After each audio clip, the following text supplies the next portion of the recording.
Well, I guess that settles it. The Bears are still the Bears. I think I have to apologize to Adam Hoge. Before the play happened, I was giddy like everybody else here at Almost Home, and Hoge's like, I'm nervous. And I'm like, come on. I'm like, why are you nervous? It's because Bears. I'm like, dude, come on. This is almost like the only thing that I can relate that reaction to is like 03 Cubs when they were up 3-1. They're not losing to the Marlins. There's no way. Which was a lot worse than losing one football game. That sucked. I texted you when they scored the touchdown. They left too much time. They should have run the ball the play before and ran the clock down more. Exactly. I have 7 different things I can rail on right now, but my biggest disappointment. I said all week coming into this game, okay, and there's from start to finish, there's plenty we can complain about. Quite frankly, even if they won, we could have done a show where it was like, this team is not ready to compete in the NFC North. Yeah.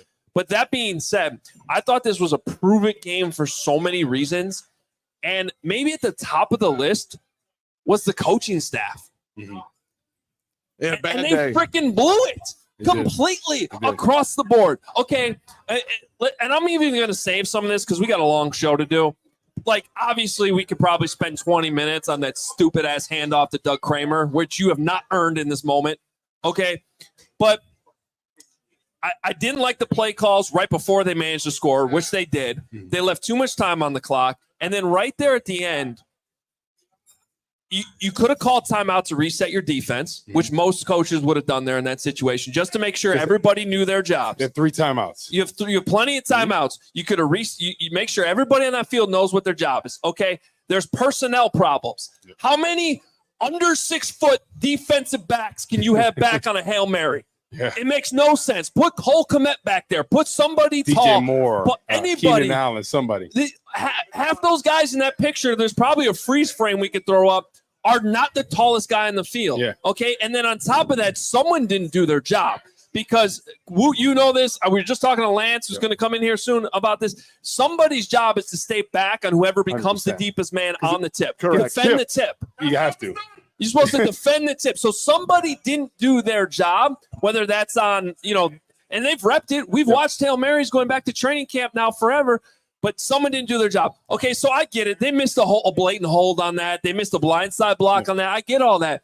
But it still comes down to that moment seemed too big for the Bears in this moment. The coaching staff and the players at the end, it was too big for them, and they're a 4-3 team instead of a 5-2 team. I completely agree with you. In that situation, like you said, you have to call timeout. You have to get your tall, big personnel in the end zone right there to defend that play. And then on the series where they scored, your first play is a pass when you're on the 1-yard line. Think about that. If they throw a pick on that, game's over at that point. So I just didn't understand. You got 3 timeouts. You could have ran the ball potentially 3 times to get in the end zone. You should have run the ball and then hurried up and run it again. Exactly. And to bleed more clock. I just didn't understand that. So coaching throughout the whole game, and when the game was a 2-score game in that second half, they were still passing the ball 3 straight times and then, going 3 and out in situations. You had to run the ball. When they got Swift going, that's when things offensively started to get going. So I just didn't understand why your 2-score game, you're not running the ball in certain situations. They were very pass happy, like they were trying to prove something. There's a lot of, and Bryce getting here, but there's just a lot of smartest guy in the room. You finally got in the end zone. DeAndre Swift breaks free. Yeah. Bam, you're down 12-7. You played absolutely horrible. You have no business being in the football game because of how bad you've been offensively. Yeah. You're down 1 score. Next possession, 3 straight times you throw the football. Dude, you're not throwing the football well. You don't have to prove that you're a genius with the offensive coordinator. Do something that's working. I'm going to give you one more. And then I could just tell Greg's stewing over there. So, and then actually let me set up the show too. But in that situation, when the Hail Mary's that far, I like bringing extra pressure, not sitting back. Because if you get after him, you force him to get rid of the ball. He's got to get rid of it 65 yards. The only thing he can do is throw it short then. And then you rally to the ball. Because what did he do? He had a chance to scramble, move back to the left side of the field, set his feet, and throw a bomb. But on the back end, you have one. I mean, listen, I hear everything you're saying is dead on. Could have had bigger guys out there. You could have rushed 5, whatever. I hear all that. But because the way they called it, and I didn't love that Flus was just sitting there he had both hands out going, what afterwards? Like, you're in this too. Don't put it on them. But you cannot let a receiver be behind you. That is football 101 on a Hail Mary. That can't happen. We are here at Almost Home. We almost had a win. And for a second here, this place was absolutely up for grabs. It was an awesome atmosphere. Thank you to the amazing group of people that showed up here. As I always say, and seemingly have been saying for as many years as I've been doing whatever post-game shows I've been doing, Bears fans deserve better. Yeah. They deserve better. They come out here every single week like you guys did. You guys always represent, and it just sucks that over and over again, this somehow seems to be the type of result that they get. But thank you to everybody that's been out here. We got a lot of cool things that are going on. We'll continue to tell you about. And if you still want to stop by, if you happen to be in Wrigleyville area, you're more than welcome to. We're going to be here for a while. Till midnight. We got Briggs and Brown coming up after this. We're going to hear from Lance Briggs here in a second as well. Greg, I am curious what the hell's going on over there in the head of yours. I mean, what's going on, man? I mean, what can you say? I mean, my head is spinning at this point. When you talk about the Bears, you can make the statement that they didn't deserve to win this game, but at the same time, it's a true statement. They won the war of attrition in the fourth quarter. They did. And the defense was the reason they were about to take that game. And the offense got going in the fourth quarter. They showed some moxie through the pain that we went through the first 3 quarters. But at the end of the day, Matt Eberflus and Shane Waldron, you reap what you sow. And this is the 7th straight game that you get off to a slow start. And you made your bed by allowing that final moment to happen. Was there 10 holds on that final throw? Probably. But at the end of the day, if you get off the bus making plays and getting on the scoreboard, you may not have yourself in that kind of a situation. And for those guys, because you want to say Shane Waldron, how do you hand the ball off to Doug Kramer? Matt Eberflus, that is your decision too. You can veto that call. You are the head coach. You can say, no, we aren't getting cute here, just like we did in Indy. We're going to use Roschon Johnson and get in the end zone. So to me, they failed the players for fighting through the adversity and trying to steal a game on the road that they may or may not have deserved. And instead, because you set yourself up for a moment like that, now we have to look back at what the coaches didn't do right by the players. And there's a litany of things that we can go through. I love what you just underlined, Braggs, and I would just throw in there, look, there is just too much trying to prove that you are the smartest, most creative guy in the room. You were talking about it early in the game. How come it looks so easy for Jaden Daniels all the time? Like, just the basic stuff. Like, we've just got weird formations going on all the time. 4 guys over here. Cole Kmet's looking around like, what was the call? Like, they don't look comfortable. And how many penalties by the Bears in this game? It's undisciplined. It's sloppy. It's stupid. It's too cute. There's too many things time and again that you can point to. They finally got their act together in the fourth quarter. And as a fan, I'm proud of that. That shows that they can fight through the adversity. DeAndre Swift broke out. Caleb Williams started to how many quarterbacks have had terrible first 3 quarters in Bears history and then show up in the fourth? We've never had a quarterback like that. He started to come to life. And instead, you failed your team in the final second of the game on a miracle play by Washington, because at the end of the day, you reap what you sow from the start. When you look at the other side of the ball, Washington and just Cliff Kingsbury, just getting Jaden Daniels very comfortable. He looked very comfortable back there. Yeah, the Bears pressured him at times, but just the way the game planning was and the play calling, right? It seemed like Washington should have been up by 30-plus points. the way they were playing. Yeah. Luckily, the Bears defense, when they got in the red zone, they bucked up, right? Bend but don't break. But then you look on the other side of the ball, Caleb Williams and Shane Waldron. The passing game's not working early on. Rely on the run game. Why do you think this streak, 3 games in a row, Caleb Williams doing well? What did it all start with? The run game and Swift. So I just didn't understand why they didn't get the run game going early on. They were trying to get very pass happy. I think they got a little too overconfident with some of the games that they had, the Jaguars and some of these lesser opponents.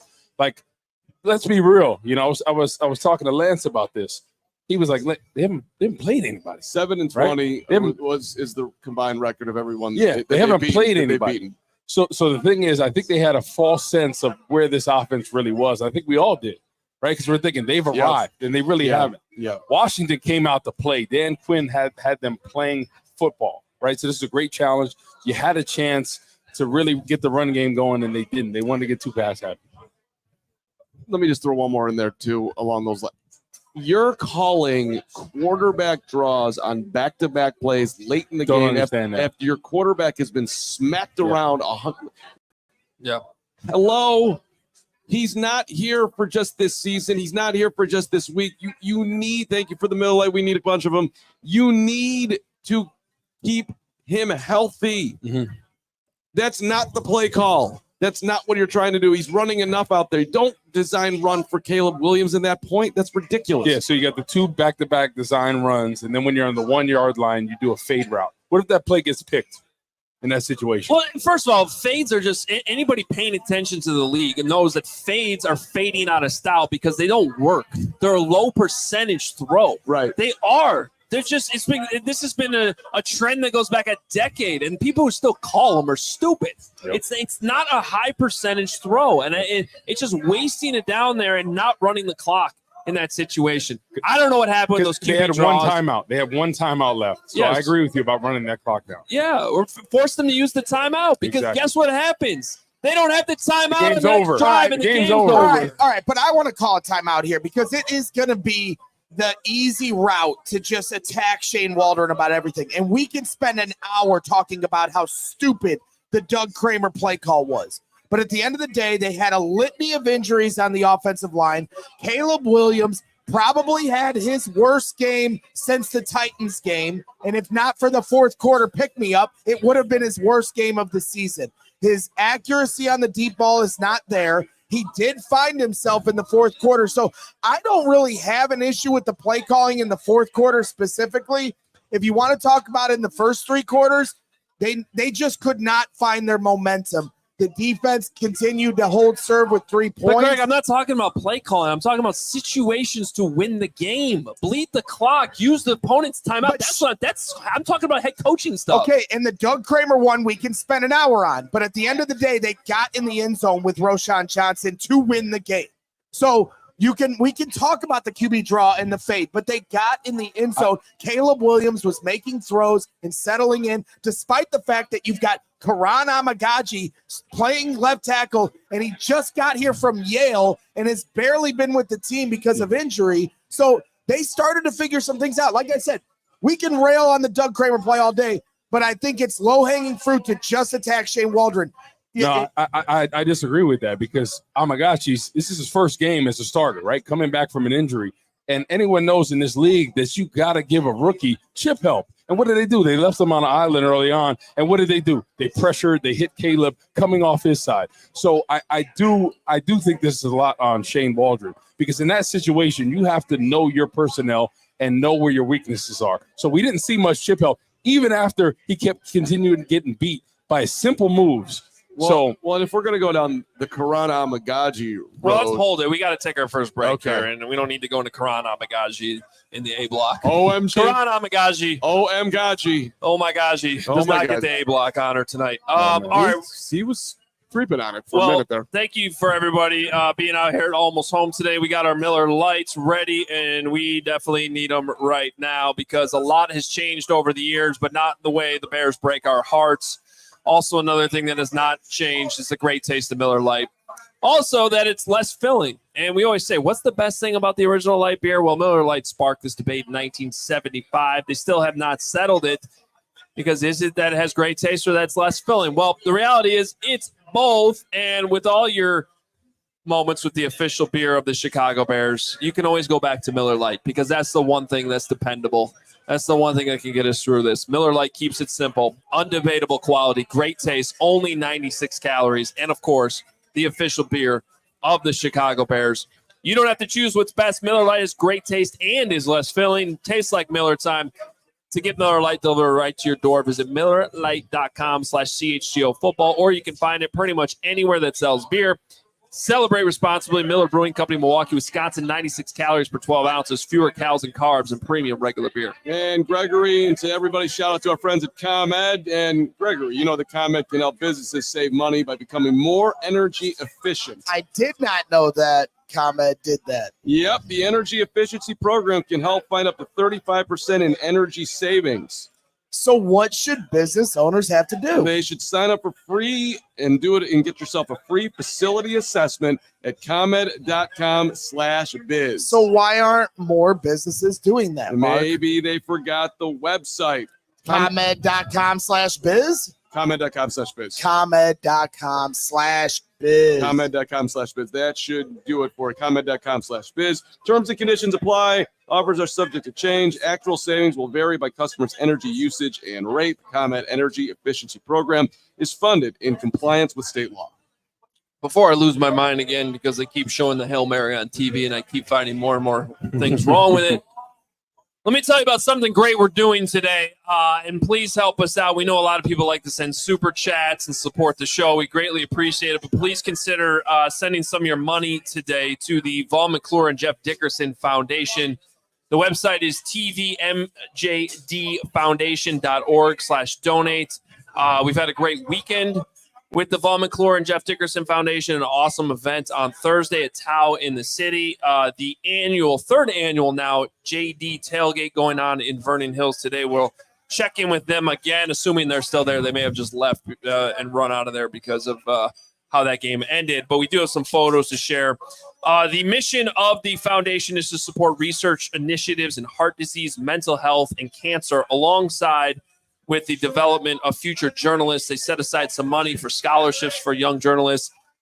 These are all causes that our friends Vaughn McClure and Jeff Dickerson, who we miss dearly, they cared about it, and we are carrying on their legacy. If you are a Bears fan that love JD, love Vaughn, and love following their work, please consider sending some money along the way. Again, the foundation, the website is tvmjdfoundation.org/donate. It is time for a franchise focus. Caleb Williams, it was a struggle today, if we're going to be honest, right? This was not a marquee performance. Although I have to say, when it mattered most, there was a time, I think it was still early fourth quarter, where he had 4 completions, 36 passing yards, maybe it was 33. He finished his 10 of 24 for 131, so he did finish strong. At least at the fourth quarter, made the plays that needed to be made to lead 2 drives down to the goal line, one of which ended on a Doug Kramer fumble. That's right, I said Doug Kramer fumble, which we will get to here in a little bit. Can it even be a fumble if it never touch your hands, it just ricocheted off your belly? It still counts as a fumble. I'm going to say this. One of the great fumbles of all time.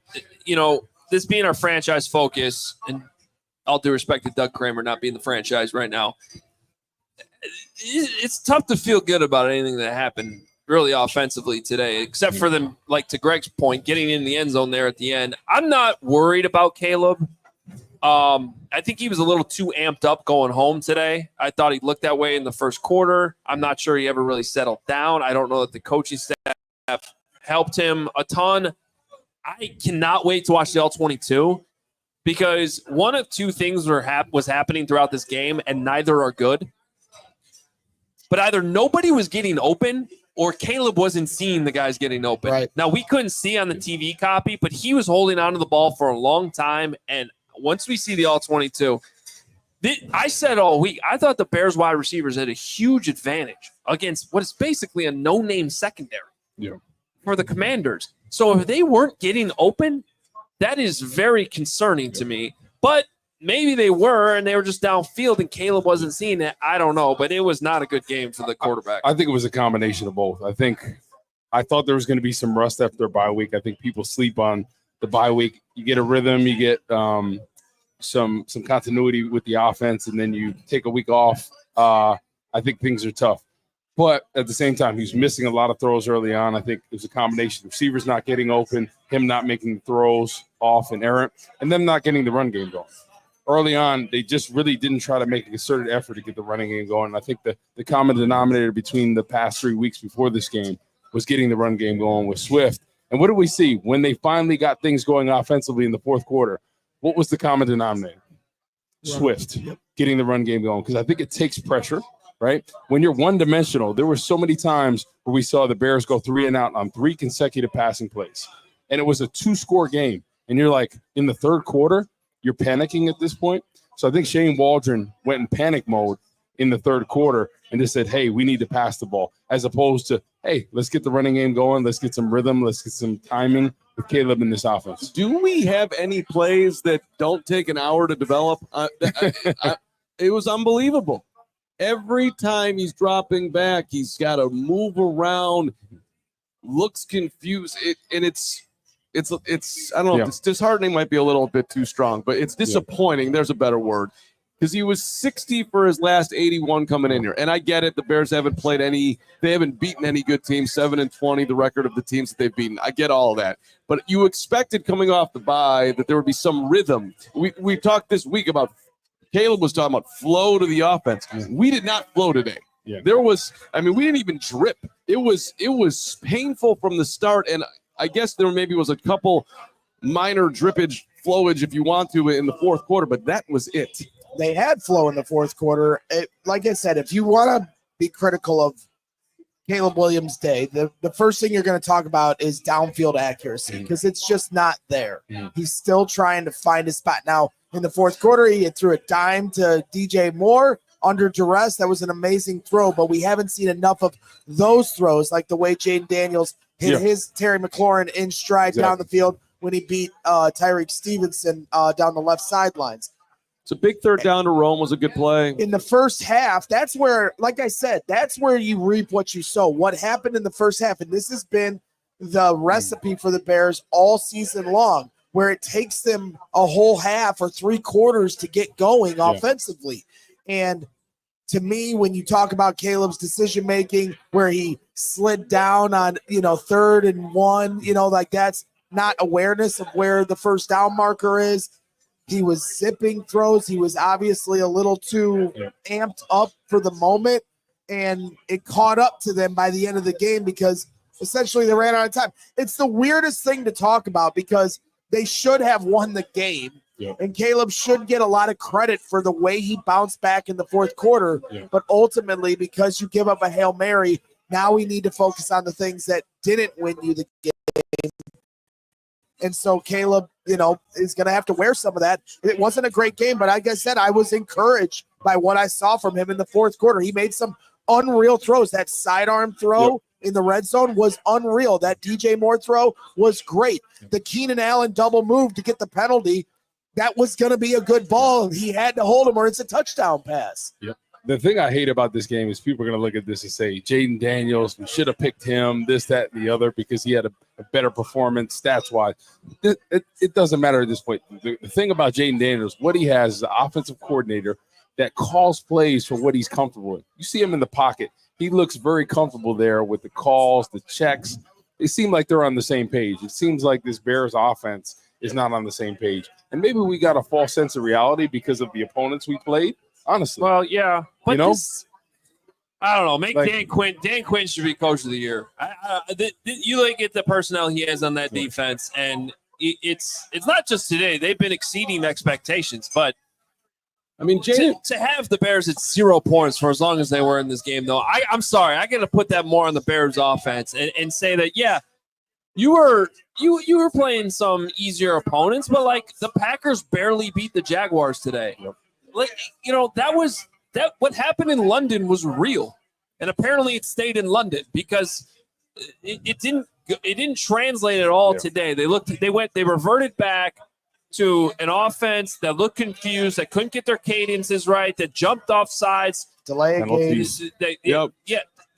walked in the sack, held onto the ball, so couldn't get open. Like, you name it, it was an absolute disaster across the board for most of this game. And I can't just excuse it all because they put it together after Washington let them stay in the game for as long as they did. No, absolutely not. You can't. And that's why they need to start figuring out how to start faster. They have done this 7 straight games where their offense is non-existent on the first drive and basically for the majority of every even first the Jaguars half. game, the first 2 drives, that's what I'm 3 and outs. Exactly. So this is the theme for every week.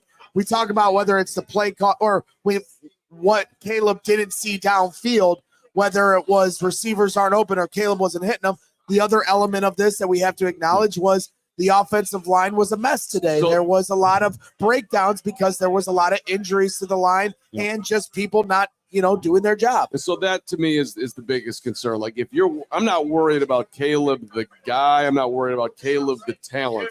But if you do want to hone in on something to worry about as far as the quarterback is concerned, they've yet to prove that they have a great grasp of how to make him as good as he can possibly be. That is very much up in the air right now. And the other side is, what are you going to do on the offensive line now? Braxton Jones left with a knee injury. The decision that Ryan Poles made was to draft Karan Amagaji. Let's talk about again. I feel like I've said the word personnel more than any other word this entire show. Right. We can talk about the Hail Mary, but you made a decision earlier in the week. You had Larry Borum seemingly ready to go. He was full go on Thursday. He was full go on Friday, and you could have taken him off IR. They left him on IR this week, and they didn't make that move. They brought Jacob Martin and Travis Homer back, and so you went into this game saying that your only options were to move Matt Pryor outside, which they obviously didn't want to do. Their game plan was Karan Amagaji, rookie 3rd-round pick, playing in the Ivy League last year, dealing with a quad injury, didn't have training camp guy. Totally unfair to him. To go out there and have to block today, and that was an unfair position to put him in instead of a guy in Larry Borum who's been your swing tackle now for a few years. He's not the greatest offensive tackle in the world either, but there's a huge difference in experience there. So that's questionable. And then, I don't know if you guys noticed this, but on that handoff to Doug Kramer, they re-injured Tevin Jenkins on that point. Yep. He was able to come back in, and he got hurt on that. Right. And credit to Tevin in, out, trying to fight through it all in a year that is a contract year and a huge year for him. But he got bent over backwards there. He looked like, they might have killed Tevin on that play. That's what it looked like. So, I'm not mad that they played him. I'm just mad that they didn't give him the help that he needed. Especially even the next series coming out of halftime, they had nobody over there helping him. Exactly, right? When I'm like, you're leaving him on an island there, a rookie guy that is coming back from an injury at that point. I just didn't understand. That's after halftime. You get to make halftime adjustments. You get to say, we just saw that play where he literally blocked air. Yeah. Maybe we should help him. And how do you come out of halftime with no help over there? Well, think about this. This is week 8 in the season.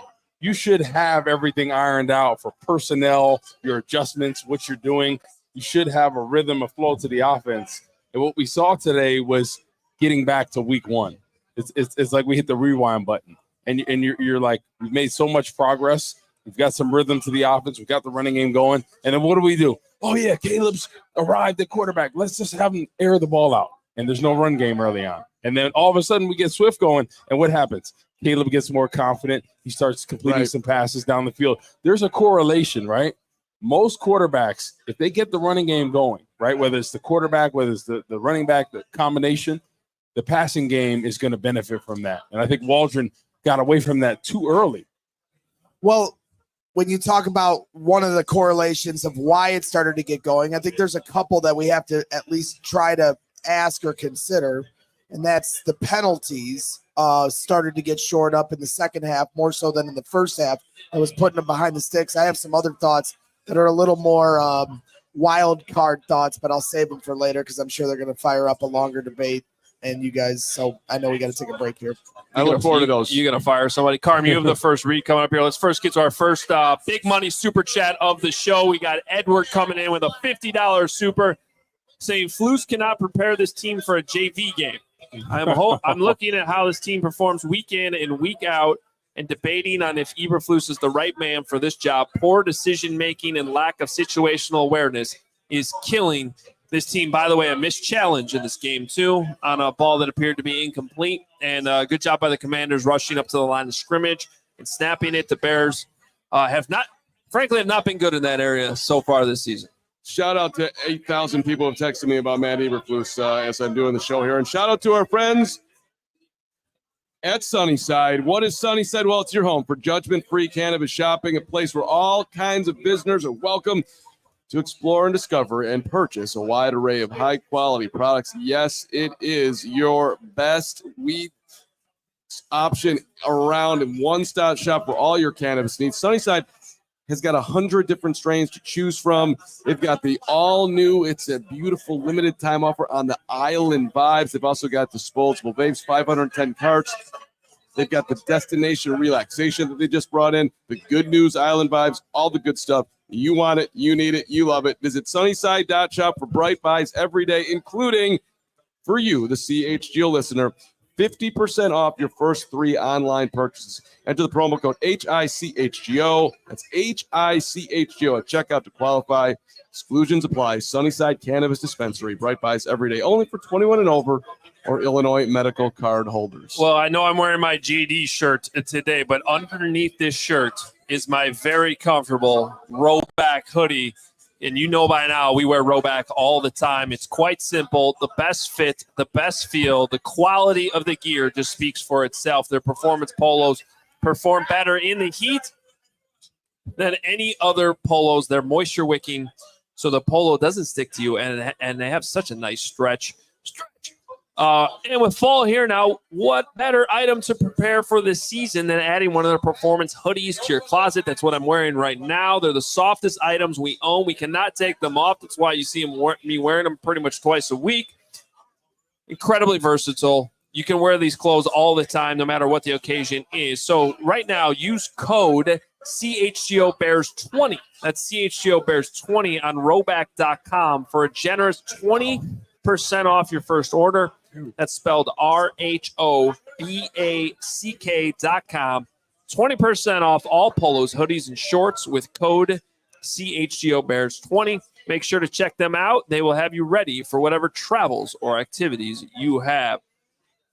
Keeping things rolling on the CHGO Bears post-game show. It's time for our players-only segment. We are without Alex Brown this week, but Lance Briggs is here to join Corey Wootton. Yes. And Lance, you've been sitting over there. I know you have a lot of thoughts on the end of the game. Where do you want to go first? Well, I mean, listen, one thing I know about Alex is at this point right now, whatever I'm going to say, he just agree with me wholeheartedly. Of course. So wherever he is, I'm sure he's nodding his head up and down. Oh, man. Well, I'll say this. There's a lot of different battles that happen along a football game. I wasn't in total disagreement with Waldron's calls during the game. During the game, there are some calls that were obvious. Mm-hmm. You know, on a third and short, he had a short pass to DJ Moore. It didn't work out.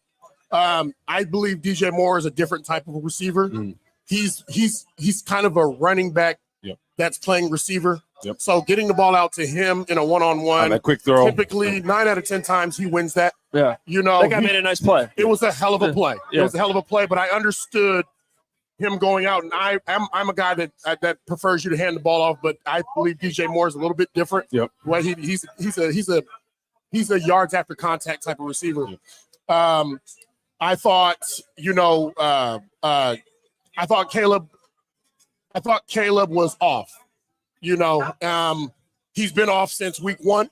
Now, there's been distractions because we've gone through weeks of having the back end of the league as far as defense. Yep. You know, the lower ranked defenses. And I thought he was off on plays that would have changed the game. They would have extended drives. Yep. They potentially could have gotten at least 3 points, 6 or 3 points out of. And but I think his saving grace in this game was in the fourth quarter. You know, in the fourth quarter, in the critical situation, he was on. Yep. He did hit the players that he needed to. He extended drives, and we got points out of it.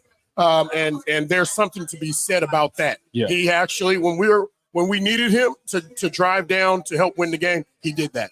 Don't you think a common correlation through the first 3 quarters, really, they weren't getting their run game going. All of a sudden, they got Swift going. Yeah. Then all of a sudden, it takes the pressure off them because as a young quarterback, wouldn't you agree, the run game really takes pressure as a defender? Yes. You know, it doesn't allow you to be one-dimensional, right, to load the box. It keeps you off balance a little bit. Yes, it does. It does. But, you know, the thing about the pass, some of those pass plays, there were opportunities for him to hit Roma Dunze. Yep. There was opportunities to hit Keenan Allen, you know. And so when I look at those plays, when I look back at those plays, it's not that it was a bad call. We didn't execute. We didn't execute that stuff, Corey. And so, yeah, at some point you got to realize, okay, let's continue to take some pressure off it. Let's run the ball. Exactly. And not only are we going to choose to run the ball, but we're going to be effective doing it. Now we're going to be we're finding ways to move the ball. Finally, let's stick to that and then play action off. And I feel like the offense in general, they just don't have an identity. You look at the Commanders on the other side of the ball. Jaden Daniels looked very comfortable and confident in the pocket. It seemed like they were on the same page, him and the receivers. And today the Bears and Caleb Williams, they didn't seem like they were on the same page, right? Some of those back shoulder plays that should be open and shut right there weren't there. Corey, all right. You know, and the Bears have a great defense. I saw players that were running open. You know what I mean? They were wide open, you know what I mean? Or they had some space between them and defenders. It was an easy read for them. And on the flip side for Caleb, maybe, and I know he was holding the ball, and we look back and we say, okay, he was being covered here, he was being covered there. But when we say, okay, you have these weapons, all right, you have weapons for a reason. You have a Keenan Allen, you have a DJ Moore, you know what I mean? You have a Roma Dunze.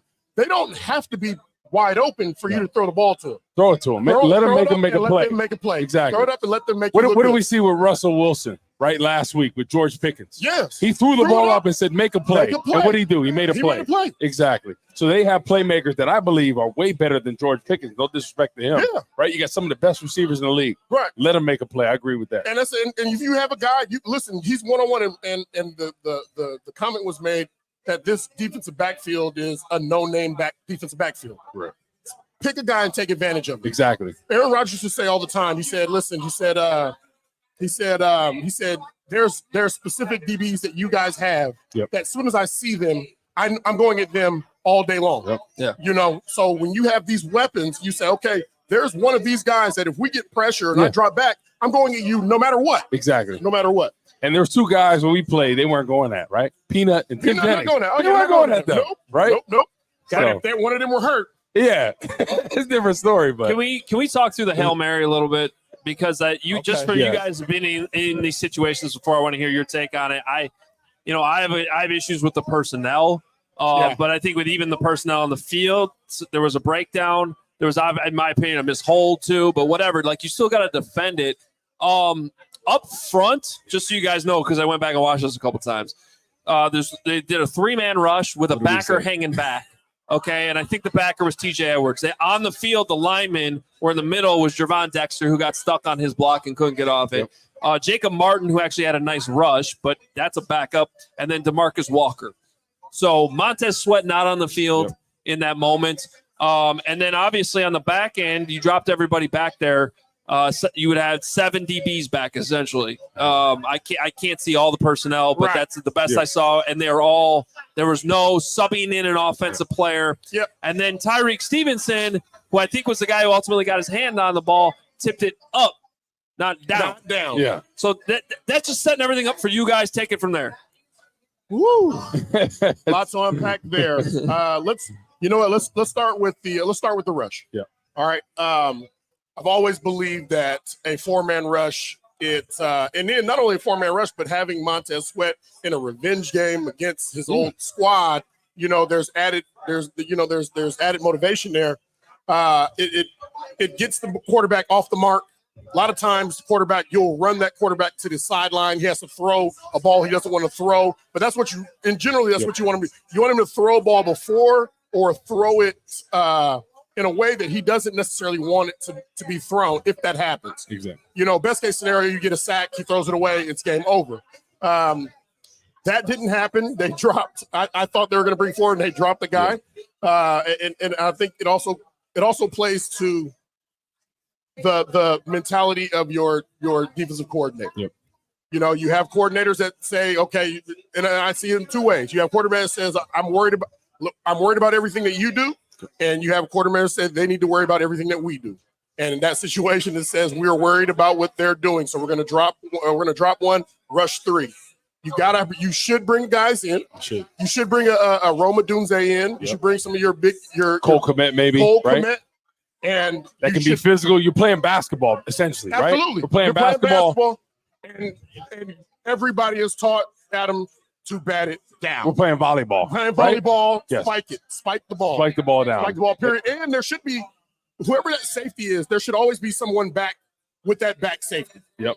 So you have your front line guys, and you have somebody in the back to make sure that that back safety. They didn't have somebody back there. Yeah, and Byard appeared to be the back guy, but then he went up into the jump ball. The thing is, you always have to play that on the backside because there's always going to be tips, right? You never know how the ball's going to come out in that situation. You got to be able to defend it. If somebody's back there, the ball's not getting caught. They're going to be able to swipe it down, and then the game's over at that point. But when you have a quarterback that's able to run to his right, then run to his left, set his feet, and throw the ball up and give them a really good chance, it's tough. I never agree with the 3-man rush. I like 4 all day. Maybe even bring an extra guy. Yeah, I like force the ball guy. out quick. Especially maybe you bring a linebacker or somebody else because you want him to get the ball out quick. You want him to have a throw where his feet are not set, right? And it's normally going to be short, right? In that situation. It's normally going to be short. And what was that? 58 yards on that?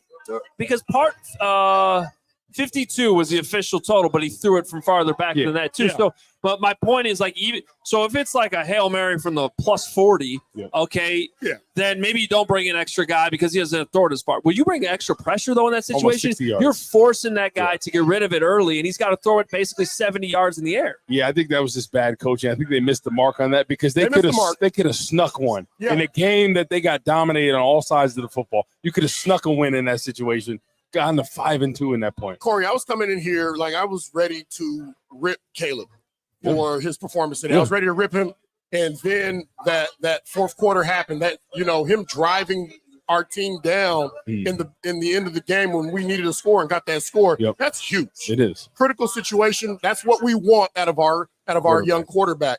And to have that ripped out by a Hail Mary. It stinks because the defense played so well, right? This game should have been 35 points for the Commanders, but the bend but don't break, right? They let up big plays, but when they got to the red zone, what did they do? They bowed up and they made big plays. They made big plays. They made them kick it. So the defense is the common theme, right? This defense is championship caliber. I don't care what anybody says. Absolutely. Right? So they have to figure out, right? You have a small window when you have an opportunity. I'm not saying they're going to win the Super Bowl this year, but you got to figure things out. You got weapons offensively. You got a great defense. You got to capitalize on this situation. And in practice, when we go, because we played together. Oh, yeah. Every week on Saturday is when we work on Hail Mary pass. Exactly. Okay. Now, when we go to Hail Mary pass, it's, hey, Hail Mary, we know who's coming in. It's going to be the Urlachers. It's going to be the Roma Dunzes. You know what I mean? It's going to be the tallest players. It's going to be the Cole Kmets that are coming in to Martellus Bennett, who is, right, 6'8". Those guys are coming in. We're going to jam a guy. We're going to rush 4, and we're going to get back, and we're going to get rid of this throw. But it seems like they haven't worked on that situation. Honestly, from what we saw out there, it seems like they didn't work on that situation, and that kind of scares me a little bit. We saw them do it in August. I mean, but that's all I can speak because as soon as training camp's over, we're not allowed to watch practice anymore. But I mean, we saw it in training camp. I can't tell you what they've been doing since then, but you would think they're at least working on it one day of the week. So when you saw it in training camp, did you see a different personnel going out there? Did you see some offensive guys? I didn't notice it. I mean, you don't. It happens so fast. I'm just curious. Well, I mean, you're not breaking down personnel in training camp, really. Like on the Hail Marys, that's usually when it's the end of practice and they're forcing you out of there. Exactly.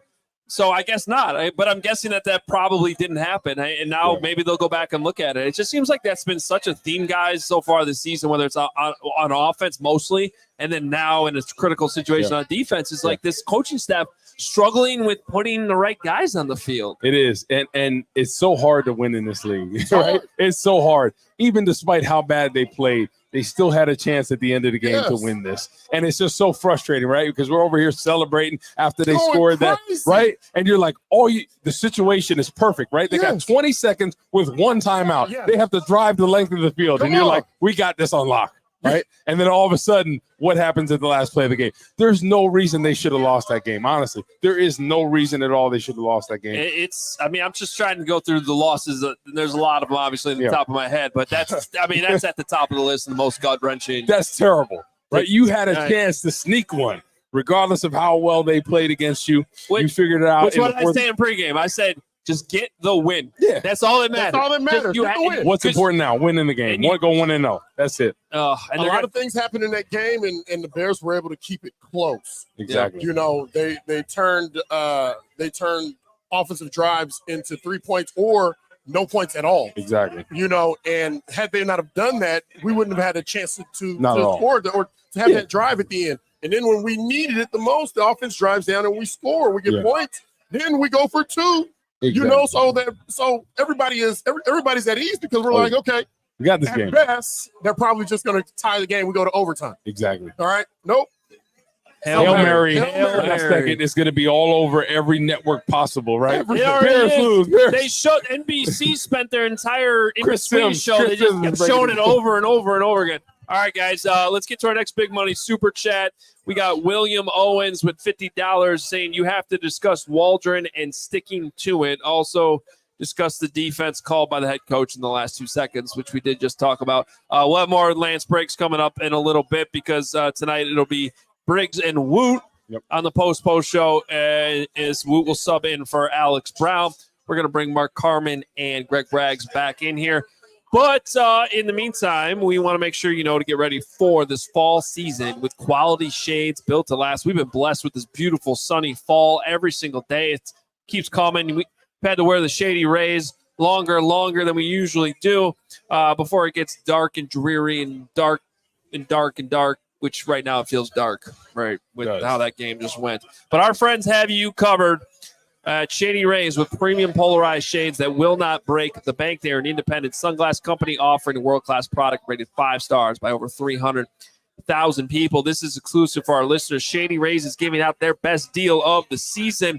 Head to shadyrays.com and use code CHGO for 35% off polarized sunglasses. Try for yourself the shades rated 5 stars by over 300,000 people. And I'm going to take this opportunity real quick to before we mention the diehards, Carm, to mention the foundation we're trying to raise money for today. And I'm going to be honest with you, we have not gotten enough so far. Please help us out. The Vaughn McClure Jeff Dickerson Foundation. We had a great group of people, as you see it on the screen right now, if you're watching on YouTube, out at the 3rd annual JD tailgate in Vernon Hills.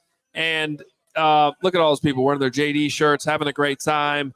Until the end, where I've received the word that everybody went home and sat. So we apologize for that. But you can go right now to tvmjdfoundation.org/donate to help join the cause and help honor 2 men that we miss dearly. And this foundation was started to help support research initiatives in heart disease, mental health, and cancer, alongside fostering the development of future journalists. And Nick Jalamis, who's the awesome founder of this foundation, has offered to match dollar for dollar every single dollar that we're able to raise today to help the foundation.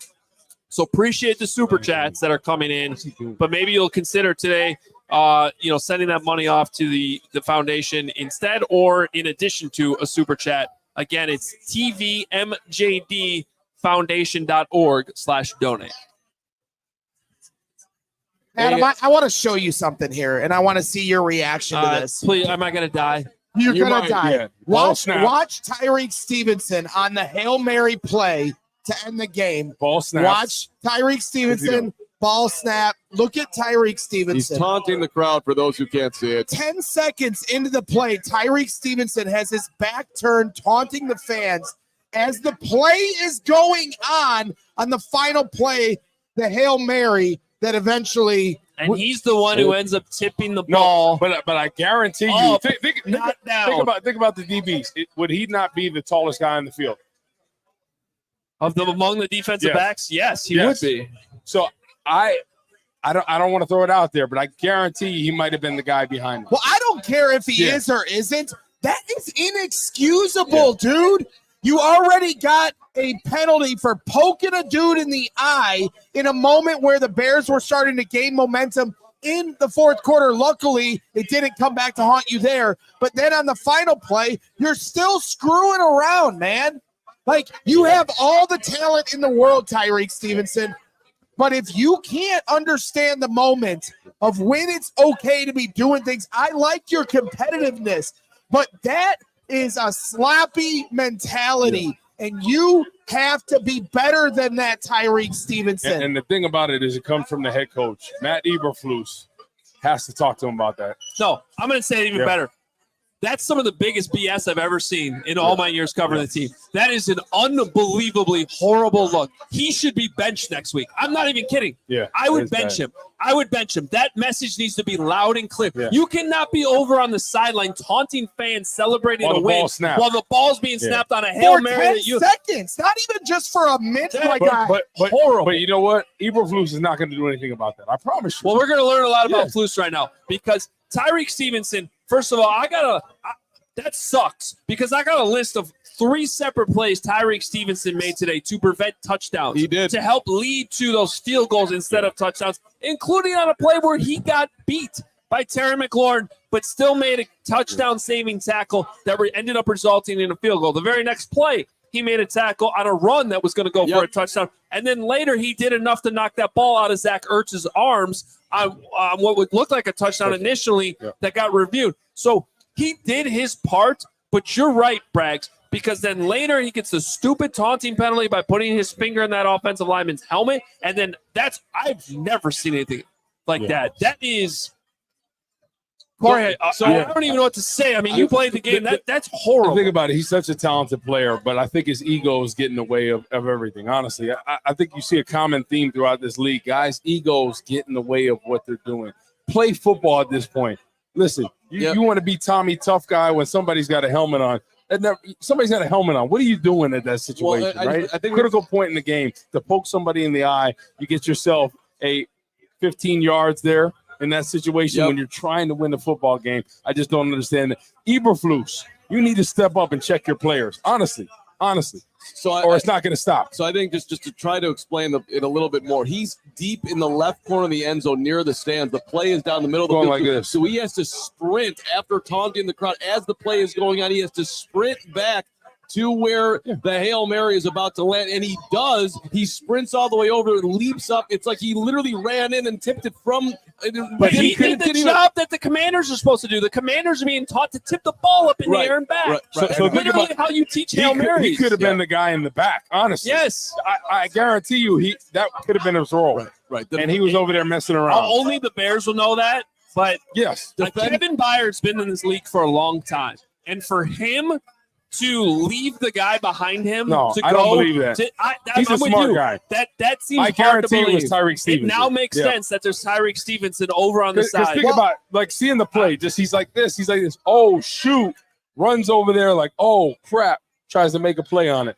I think he was the guy in the back. I really do. Well, and you've got Sam Rush in the chat saying, y'all tripping about benching Stevenson. He played his ass off. He just has to stay locked in. That's the point, Sam. That's the point. He has all the talent in the world. But if you can't mentally lock in as a professional in that moment, in the moment when you poke a guy in the eye, there's been all this extracurricular. Don't be the guy that gets the flag for the unsportsmanlike conduct. He does. Anthony Miller in his rookie year, what did he have? Like 10 touchdowns? But at the end of the day, he couldn't lock in at times. He let other people get the best of his emotions. And what is he doing in this league? Tyreek Stevenson has every opportunity to become a great player in this defense, in this league, on this team. But if you can't lock in and focus mentally, it's all for naught, Sam Rush. That's the point. Well, let's just Lovie Smith. Sorry, Carm. Lovie Smith once benched Tim Jennings in the last game of the season. and he came back and went to the Pro Bowl the next year. Yeah. If I remember right. If he didn't go to the Pro Bowl, 2011, he great. benched him. That last game of the season when we played at Minnesota. I feel like he went to the Pro Bowl the next year. Yeah, but 2012. He had 10 picks. Yeah, he had an unbelievable year, and he got benched. So it does work. I was watching College Game Day yesterday, and what was Nick Saban talking about how to motivate the Alabama players? He was saying there's an amazing signal when you put a guy on a bench that goes from their ass to their head. Yeah, that's they get pissed off. That was Nick Saban talking yesterday. Yeah. Okay, it's amazing thing that works. Well, it's old school. Bobby Knight said it a million times.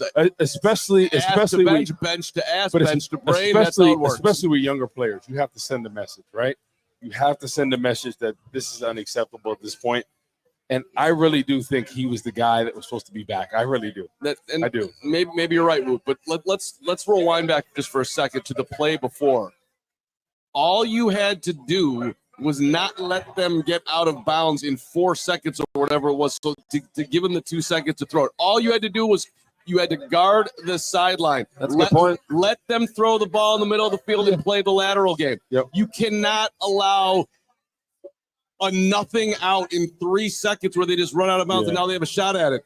That is coaching. We started this show by saying call timeout to set your defense. One of your players might as well be 10 rows in the stands. Well, and guess who? You talk about personnel. Guess who wasn't on the field for the final play? Montez Sweat. We just talked about it in Lance. That blows my mind. I don't understand how this coaching staff can't get their personnel good. Now, unless I know he was banged up, but that makes no sense to me. And then the whole dropping back the linebacker. What are you dropping him back to? Yeah. Wait, he's in the middle of the field doing nothing. Oh, yeah. He's not rushing, and he's not back helping the Hail Mary. Yep. You just made it. So now you're playing with 9 guys because you got a linebacker in the middle field doing nothing, and your DP's 10 rows in the stands. I would rather them rush 5 people in that situation. Honestly, you get the ball out quick, the ball's going to come out short. I promise you that in that situation. Unbelievable. I honestly, unbelievable, unacceptable, and embarrassing. That highlight will be ran all day long on social media. That is embarrassing. There have obviously been plenty of other games where we've sat, even in the last 3 years we've been doing this show, where we've talked about embarrassing performances or bad losses or questionable decisions. But in terms of an end-of-game blunder, I do not remember one this bad since Mark Trestman kicked the ball on 2nd down in Minnesota. 100%, right? From the passing the ball on 1st and goal on the 1, right? Yep. That situation. And then the end of the game, the last play. And the play before that, not keeping them in bounds. Not seemingly being a sideline. Not setting the defense to the edges of the field. What it feels like as a fan, it feels like the Parkey double doink moment. That's how it feels. Obviously, a much bigger implication in the playoffs, and that's the difference. It feels devastating for the team, for the season, as a fan, but you have an opportunity to get off the mat here these next 2 weeks before you go into your divisional play. And it's going to come down to how this team responds here this week to how they came out and played today. And responding to moments like that with Tyreek Stevenson, you guys want to have a leadership committee with the coaches, have a leadership committee with yourselves too, because there needs to be some accountability when there's things like that going on the final play that decides between a win and a loss. Could be the difference between making the playoffs and not. Well, there's one option, yes, 100%, and it kind of feels that way when you look at the schedule and what's about to hit them in a few weeks. My question to you, Woot, we got Flus coming up here too. I want to hear from him. Well, I don't know if I want to, but we have to. So there's obviously the option of the coaching staff handling this and benching a guy. Yeah. How would some of the leaders that you played with handle that type of situation? Not that ever happened, but something like that came up. How would that be handled in-house? Does he need to apologize in front of the team? Add that on to this answer. 100%. Guys I played with, like Lance, who's on the show with me, Brian Urlacher, right? Peanut Tillman. They wouldn't allow that. Julius Peppers. They wouldn't allow that crap to keep in. The thing is, you lock in, you focus, right? When you make a big play in certain situations, you have a sack, hey, you make a play, right? You have fun. But in that situation, him taunting the crowd when it's the last play of the game, you have to be kidding me. Yes. And honestly, if nobody's checking him on the team, I have to question, who are the leaders on this team? And you're going to allow that to creep in because Lance, and Urlacher and Peppers and Peanut Tillman, they would have never let that crap happen. In those type of situations, you got to lock in at the end of the game. So there is no excuse for that. And Flus, you have to set the precedent for this team, right? You cannot let stuff creep in, and I feel like he has been letting it. And what was it, Matt Pryor, when he let a sack up, he's like, oh, he did a great job getting on the ball. Great job to him. What? You got to be kidding me in that situation. So as a player, would you want him to apologize in front of the team? 100%. You would. You'd expect that. 100%. That's a terrible look. That's just a terrible look on the team, and especially the result. If it didn't result in that, right, there's some leeway, right? Obviously, you can chew them out, but the game, that's a game they should have had on lock. I mean, that would be something that would be brought up in a team meeting anyway, 100%. even if they won the game. Even if they had knocked that ball down, that would have been featured and shown. He probably still would have had to apologize. But he has to either way. Eberflus has to address the team with that situation because that cannot happen. I cannot when believe the game's on the line. That cannot happen. It's crazy. By the way, I want to shout out. We are up to $230 now that have come in to the TVMJD Foundation. That's the Vol McClure and Jeff Dickerson Foundation, which we are raising money for throughout the pre and post game today. Go to tvmjdfoundation.org to donate, and Nick Jalamis will be matching every single dollar for dollar as we help support initiatives in heart disease, mental health, cancer, and continue to develop the future of journalists here, especially sports journalists. Let us hear now from the head coach of the Chicago Bears. This was the type of thing that kind of came in late. I don't know if it's going to be addressed in this or not, but Matt Eberflus did speak in Washington after this absolutely devastating Bears loss. I just got out of the locker room. Obviously, the guys are disappointed. When you lose a game like that, that's a tough one to swallow after coming back. But also told them in the same conversation that was really excited that how they battled back. And they battled back to win that game. To be able to have a chance to win that game. So, it's important to look at that too. And with all the offensive linemen that we had in and out of there, I thought the guys battled in there. The pocket was firmer in the second half. I thought was good. We drove the field twice at the end. And I know there's going to be a lot of questions about the Doug Kramer play. Again, I got to look at the handoff. That was one of our 1 yard plays, in our goal line package. We got to look at the operation of that. And we have 3 or 4 of those, but and then obviously the defense's response to that was excellent. Go 3 and out, force a punt. We get it back to midfield, and then our offense converts, a couple times on third down. Get them down there. And, the 1 yard, first and goal on the 1 after the DPI, that's a run. He has the option to throw the fade if he likes to match up, so that's what he did. And then second one right there to Doug, and then the fumble, so that was it right there. Then I'm sorry, and then we scored on the second one. And then, they had those plays at the end, and it comes down to that last play. And we've practiced that play 100 times since we've been here. And, again, I'll have to look at what the execution was of that, but we have a body on a body, boxing guys out like basketball at the very end. We have one guy that's the rim that knocks the ball down. We got a back tip guy that goes behind the pile. So, again, I got to look at it and detail it out and make sure we're better next time. But, again, that's a hard way to lose. But, again, I was proud of the way the guys battled all the way through. But go ahead. Who is the back tip guy on that play? Yeah, it depends on where the double bump guy is, right? So the guy that we were boxing out, that was 17. So it depended on where he was. That was the play that decided the game, but there was a lot wrong before that for you guys offensively and defensively. Just offensively, why were you guys not able to get anything going until the end? Yeah, it's sometimes when you have those days, you just got to make sure you keep finding answers. Some of the answers could have been, getting the ball to our tight ends and running backs. As I look at the stat sheet, there, I know we were trying to do that. They did pressure with their linebackers. We knew they were going to do some of those. We thought those were effective for them. So we got to do a better job handling those. But again, it's always about just working to the next series and finding answers, and we got to do a better job of that. That the Bears didn't deserve to win the game anyway. yet and still you guys had it won and slipped away from you. How do you prevent that from being a season-defining loss that carries into the next few weeks? Yeah, our guys believe in each other, trust in each other, have faith in each other. They're a resilient bunch. They're going to come back more determined. Again, the game didn't go the way we wanted it to at certain points, but again, at the end, we got it going in our direction, and to be able to have a chance to win it. And did everything we could at the very end. We just got to execute better. Yeah, that second to last play before the Hail Mary, 13-yard strike, they get out of bounds in 2 seconds. Are you preparing that play for them to run some kind of shots to the end zone laterally, or is that something where how do you look back on that spot? Yeah, because you're defending touchdown, right? You're defending touchdown there, and them throwing the ball for 13 yards or 10 yards, whatever that is, doesn't really matter. It's always going to come down to that last play. And it came down to a 2-second play to the last play, and we got to execute on that one. Why don't you guys bring extra pressure? That is an option, no doubt. I've seen people do that. We have that, but again, we chose to do the 3-man rush. Again, I think he had it for over 12 seconds. I'm not sure what happened back there, in terms of blocking and getting after it. The quarterback, TJ adds in a little bit on there too because he's got the running back. But like I said, execution. So I guess regardless of who the guy was, when you look at it, whoever the back tip person was he not there? I got to take a look at it.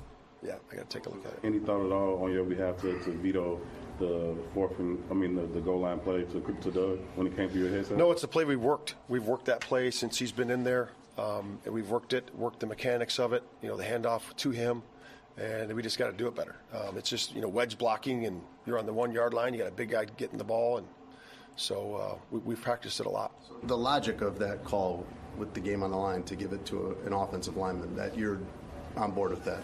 It's a 1-yard play. It's a 1-yard play, and we felt that a big guy like that taking a dive could do that. What did you see in terms of Caleb, some of the struggles he had, especially in the first half? Yeah, again, the progressions. I thought he, got off him a little bit. I have to look at it. But again, the rhythm and timing that we've seen over the last couple weeks, again, it could be guys that recovered or got, pressure in his face, whatever that might be. But again, that's an everybody thing. That's a protection thing, that's a route running thing, and that's a quarterback thing. What's your diagnosis of the run defense trouble today, and as part of that, containing Jaden Daniels? Yeah, again, he's a tough contain. So we got to do a really good job of that.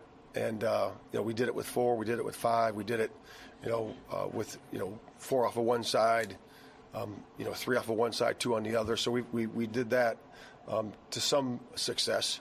And I thought we really did a good job on, in the second half and the third downs. We were pretty good in the first half on third downs as well, getting ourselves out of those drives. But again, the first series, I know we didn't fit the run the way we wanted it to. We talked about that on the sideline. But again, it's got to be more consistent. Are you concerned about the way you guys defended Daniels? Because he's not one of a kind. You'll face a guy next week who has similar skill set. Yeah. I mean, again, when you don't win the game, we're certainly going to look at it. And if we won the game, we go back and look at it and see if we can do a better job. Just before the half, you guys had it 3rd and 12 down in the scoring zone. You went max protect. What were the breakdowns on the max protection, but also the coaching point to maybe know when to fight for another one and don't take yourselves out of field goal range? Okay, now what play are you talking about? 3rd and 12, you guys were down in the scoring range. You ended up taking a sack that pushed you out of field goal range. What's the time of the game? Right before halftime. Okay, yeah, right before half there. Yeah, we got to get rid of that football and making sure that we stay in field goal range. You never want to take a sack to do that. Again, I got to look at the coverage and the protection and all those things. But we always work on that, and we have to do a better job there. What happened to Braxton? Yeah, so the injury report I have is just Braxton. All I really have right now, I don't have anything other than this, is that obviously knee. Tevin was a knee, and then and Bill Murray was pec, and then Tez is a shin. Are any of those injuries severe? Are they significant? Yeah, I don't know yet. I'll have to talk. I'll have to visit. Man, as the coaching staff, how do you make sure this does not compound? This is just one loss as opposed to feeling like a bigger loss? Well, I think it's having a strong mind and a strong conviction of who you are. I mean, this is one game, right? I know it's, like I said, when you lose on the last play, it's going to hurt, right? But let's go back and look at the tape, right, and then get better from this.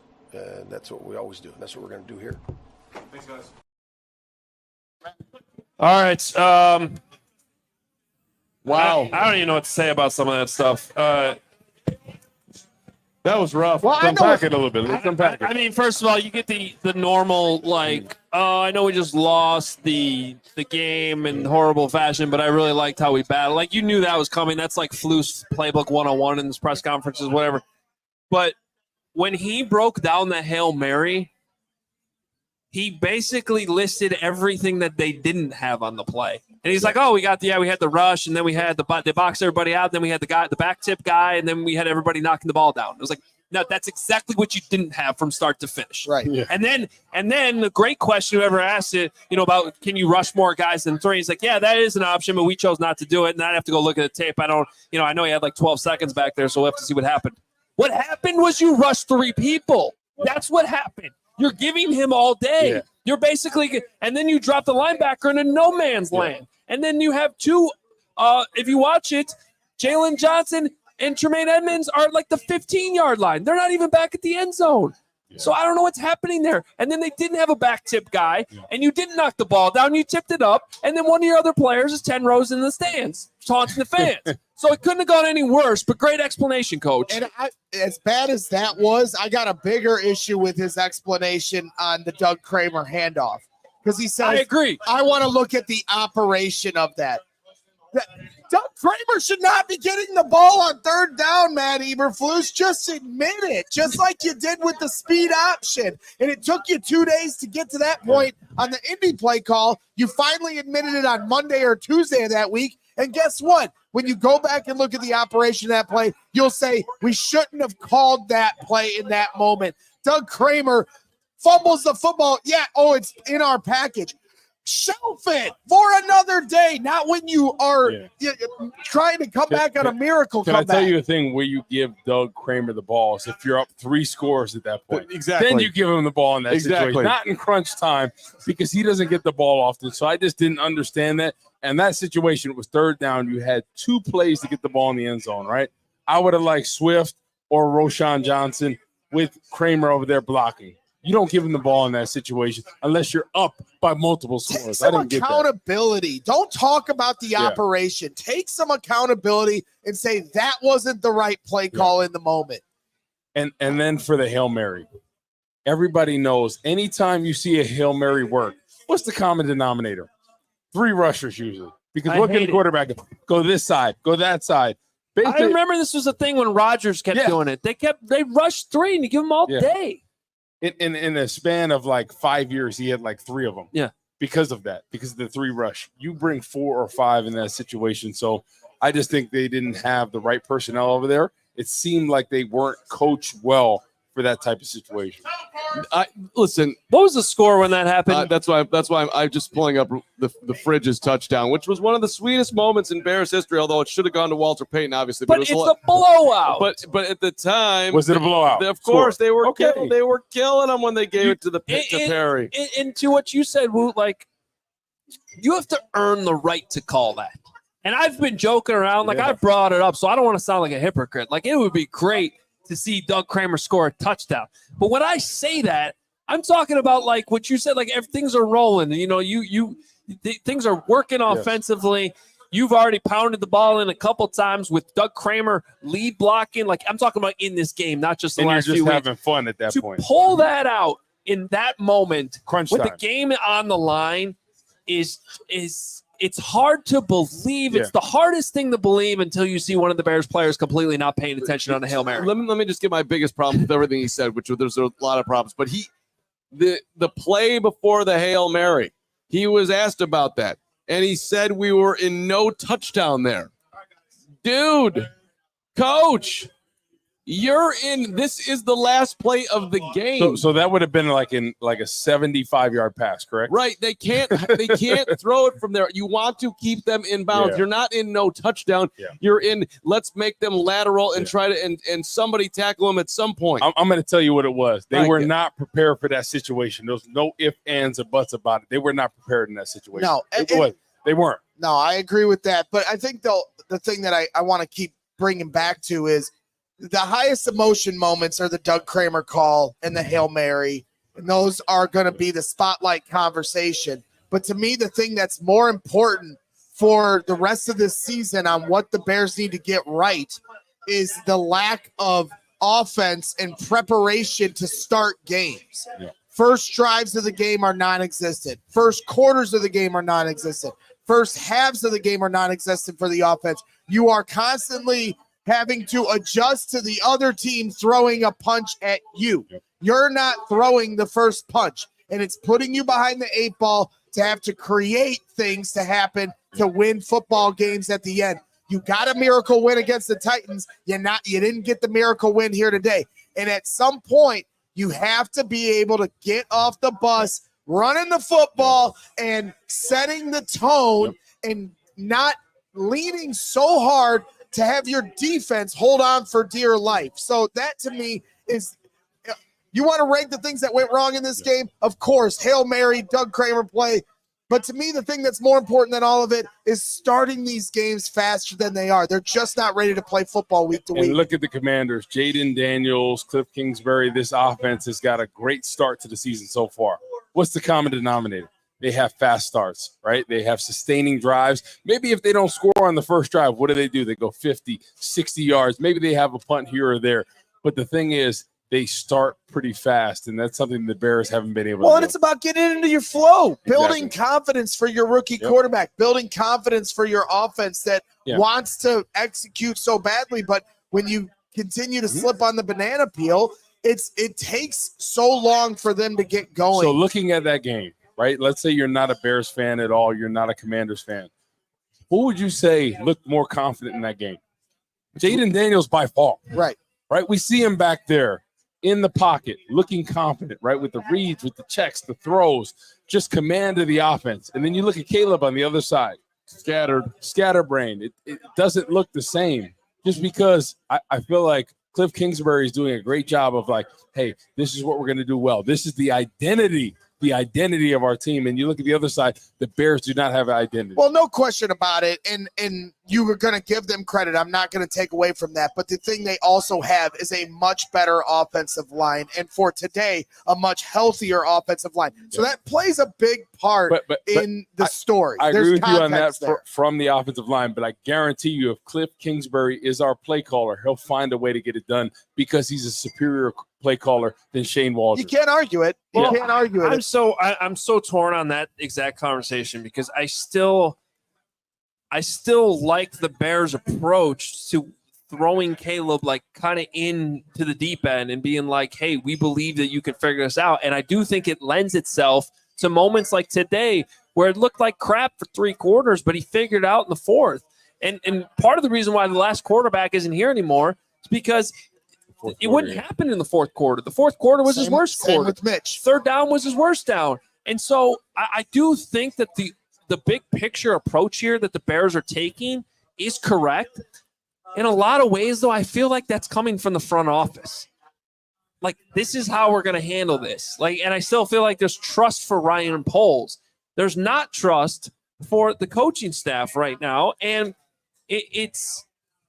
and that's why I'm torn on what you're saying, because I totally agree. Like, I think Cliff Kingsbury is assistant coach of the year right now. Yeah. Like, with what he's doing with Jaden Daniels, that they're probably dumbing things down a little bit compared to what the Bears are doing with Flus, but you can't argue with the results, and the results were there today. You know, I've been on this about the last few weeks about, hey, now 3 weeks ago was the time to bet Caleb Williams for Rookie of the Year because there's still a lot of season left. Well, it went right back in Jaden Daniels' direction today. There's no question about it. Well, think about this. We're at week 8 in the season. There should be some rhythm to this offense, and I know the past couple of weeks we've seen it, but there's no reason for a performance like we saw today. All right, guys, I'm going to show you something. I don't know if you can pull. Braggs has the stream up, so it should pop up there for you guys. So someone, Jeffrey Darnell, sent this to us, and it's a diagram of Hail Mary defense, which I can show to you here, Flus. Or you're not Flus, you're Woot. But Flus said, and this jives with what he was saying. Actually, let me hear it. I'll help you out a little bit here, Woot. I love when we go diagram out of nowhere. That's what this show does. We'll bust a diagram. Well, what this shows is that the corner that's dropped back into the far side where the ball doesn't go, his job is called Savior. And who is that? That would be Tyreek Stevenson. Correct. And Savior is the guy that goes to the back line. Yep. And for the ball that's tipped back, is this guy who saves it. So again, this is not from the Bears playbook. I don't know where Jeffrey got it, but if you actually look at how this play played out, it almost looks identical to how the Bears defended this, including a 3-man rush.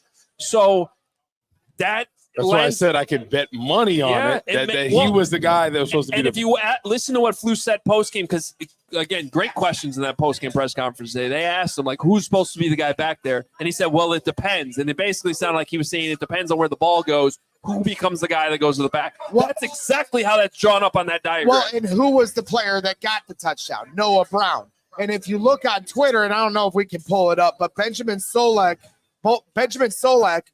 brought up a diagram that showed the numbers, like, when you see the dots that show the progression of the play. Oh, yeah. Noah Brown's on the right side where Tyreek Stevenson is. And so Benjamin is alluding to the fact that is, in fact, Tyreek Stevenson's guy. We won't know unless Matt Eberflus ultimately gives us the truth and the answer. But if you watch that diagram and the way it's broken down, Tyreek Stevenson is trailing Noah Brown on this play. And so it's on the screen right there. And then we've got it on the screen if you're watching here on our YouTube channel, and you'll see 29 following 85 and then getting in front and not behind. Again, unless you're in that film room, unless you're a part of those team meetings, we're trying to piece together a puzzle, and we don't know with certainty. But that's why, for me, tomorrow, Monday, when Matt Eberflus steps to that podium, we need some honesty. We need some accountability. It can't be a protect your player moment. And Tyreek Stevenson also needs to just take his accountability for it if it was indeed him. I made a mistake. I did something that I shouldn't have done in that situation. But Matt Eberflus needs to set the tone of this team. Well, because it's a critical juncture for him as a head coach. Right? Because if Tyreek Stevenson was the guy that was supposed to be behind them, and he didn't, he was taunting, he was doing all this, and that play happened, and Eberflus does nothing about it. I think that's very telling of him as a head coach. I mean, I get it from the Flus perspective that the season's not over. You're 4-3. I don't want to be doom and gloom completely afterwards. But the whole, hey, guys, we did a great job coming back. I'm so proud of you for getting back in there. We just have to, dial in on the details.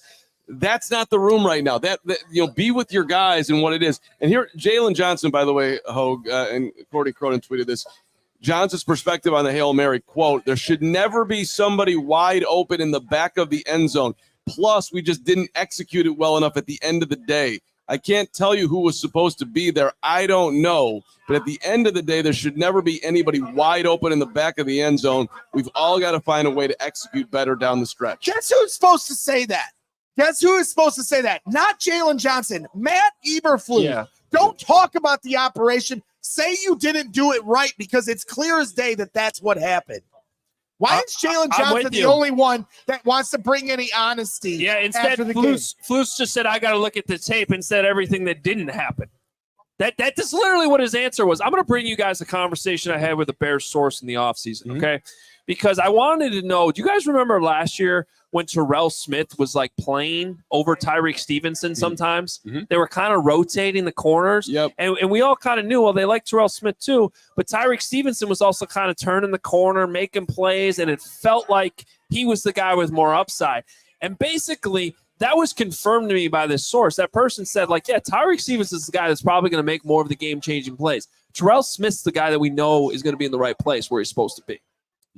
Now that was over. That was a long time ago. That was early in the offseason, but that was a postseason answer, like question I had that I wanted to get answered, and that's how it was relayed to me. So, here we are in the middle of this season, and unfortunately, I could see what Tyreek did, a high school player who needs to learn a really hard lesson, or even a college player that's a freshman. I suppose. Sure. Let's go. We'll give a college freshman.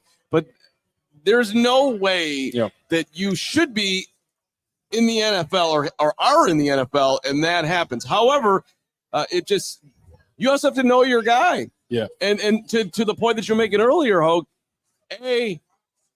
I probably should call timeout here because my dudes aren't as buttoned up as they normally are. Well, I need to make sure that's exactly why you call timeout, just to make sure everybody's focused. And that's the situation. You have 3 timeouts. At the end of the game, you want to make sure everything is buttoned up. Call a timeout there, right? No, they get those timeouts next week in Arizona. They carry over. It's a new rule. But right, why didn't they call a timeout in that situation? Just to say, just to go over everything one last time. It's wrong. Right? In that situation, we got 3 timeouts. Call the timeout. Give your defense a check. It was smart of them to still have them, but then to But not use use them in that moment. In that situation, just say, hey, do we have everything? You're going here. You're going there. Map everything out, right? Just so there's no doubt at all. And they didn't do that. I wonder when his head hits the pillow tonight, him being Matt Eberflus, does he look in the mirror and think, man, it really should have been a whole lot better in that moment? And if he doesn't, or I don't know. I don't know. What I'm not sure if he does or doesn't. I really the thing don't. where we talk about Matt Eberflus needing to have a little more backbone and take more accountability in the presser. You don't. Jalen Johnson's quote, he didn't call any player out specifically. He talked about them as a unit having to execute better. So you can make a statement as a player's coach without throwing a player under the bus. But to go up there and try to just put dressing on it and not be a little more straightforward, a lot more straightforward, it's spineless, man.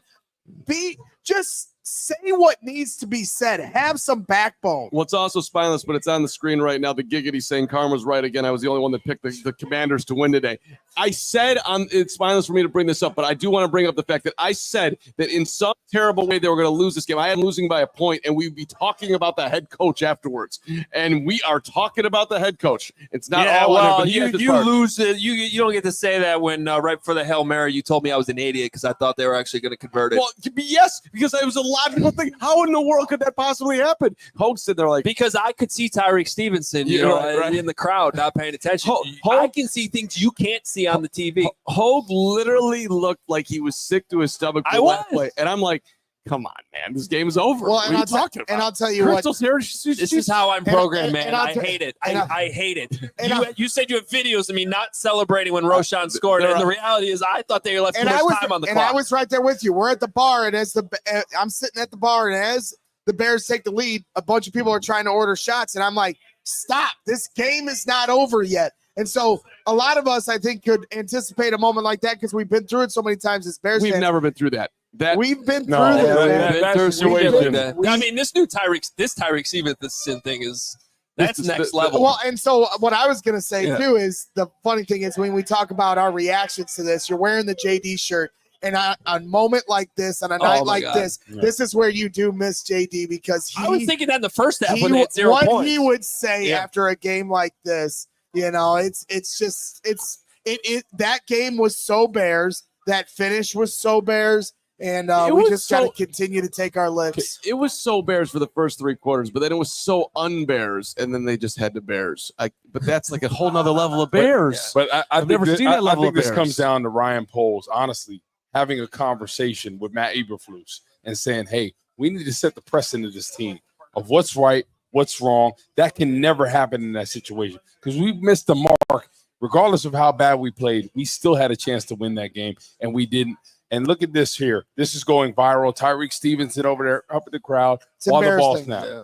So Ryan Poles has to set the precedent. Remind me what the HITS philosophy, the H stands for. It stands for yell at the fans in the crowd when the game's not over. I mean, the H is for hustle. The I, the right. Now, and the thing that drives me insane about it is the T is the you ball. already had an unsportsmanlike conduct penalty, Tyreek Stevenson, and you got away with it. You poked a dude in the eye. You got a penalty. It ended up not costing you any points in the moment, but it was potentially a momentum drive killing moment, and you got bailed out. And then you're still acting up. And even after the penalty, he was still taunting in the end zone with the wide receiver, Terry McLaurin, and they ended up high-fiving. But, even his teammates are like, chill. Yeah.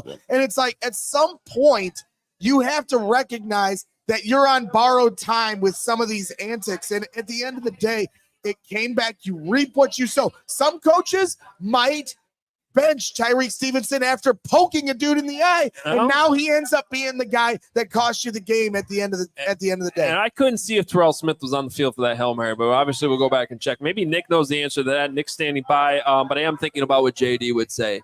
Adam, it's the Bears. That's what he would 100%. He would say. Nailed it. By the way, $375 in right now as we raise money today for the Vol McClure and Jeff Dickerson Foundation. Make sure you go right now if you can. If we greatly appreciate tvmjdfoundation.org/donate with Nick Jalamas doubling everything coming in, matching dollar for dollar. That means we're at $750, and I'd love to get that over 1,000 before the show is over. So if you don't mind, please go there and check that out right now. Yes, Steven. Are we ready for Nick? We are.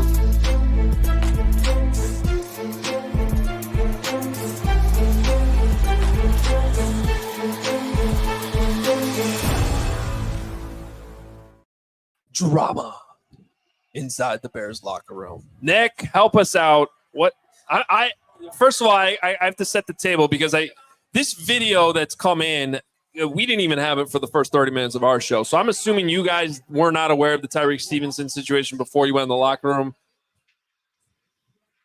No. I just literally saw it as you guys were talking about it, and it looks terrible.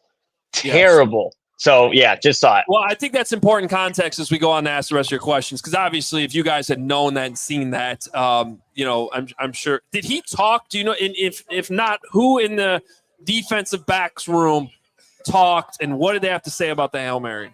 Yeah, so Tyreek Stevenson didn't talk for the majority of his time at his locker. He was still getting ready, and he didn't talk today. But for the guys that did talk in the defensive backfield, we heard from Elijah Hicks, Josh Blackwell, and Kevin Byard.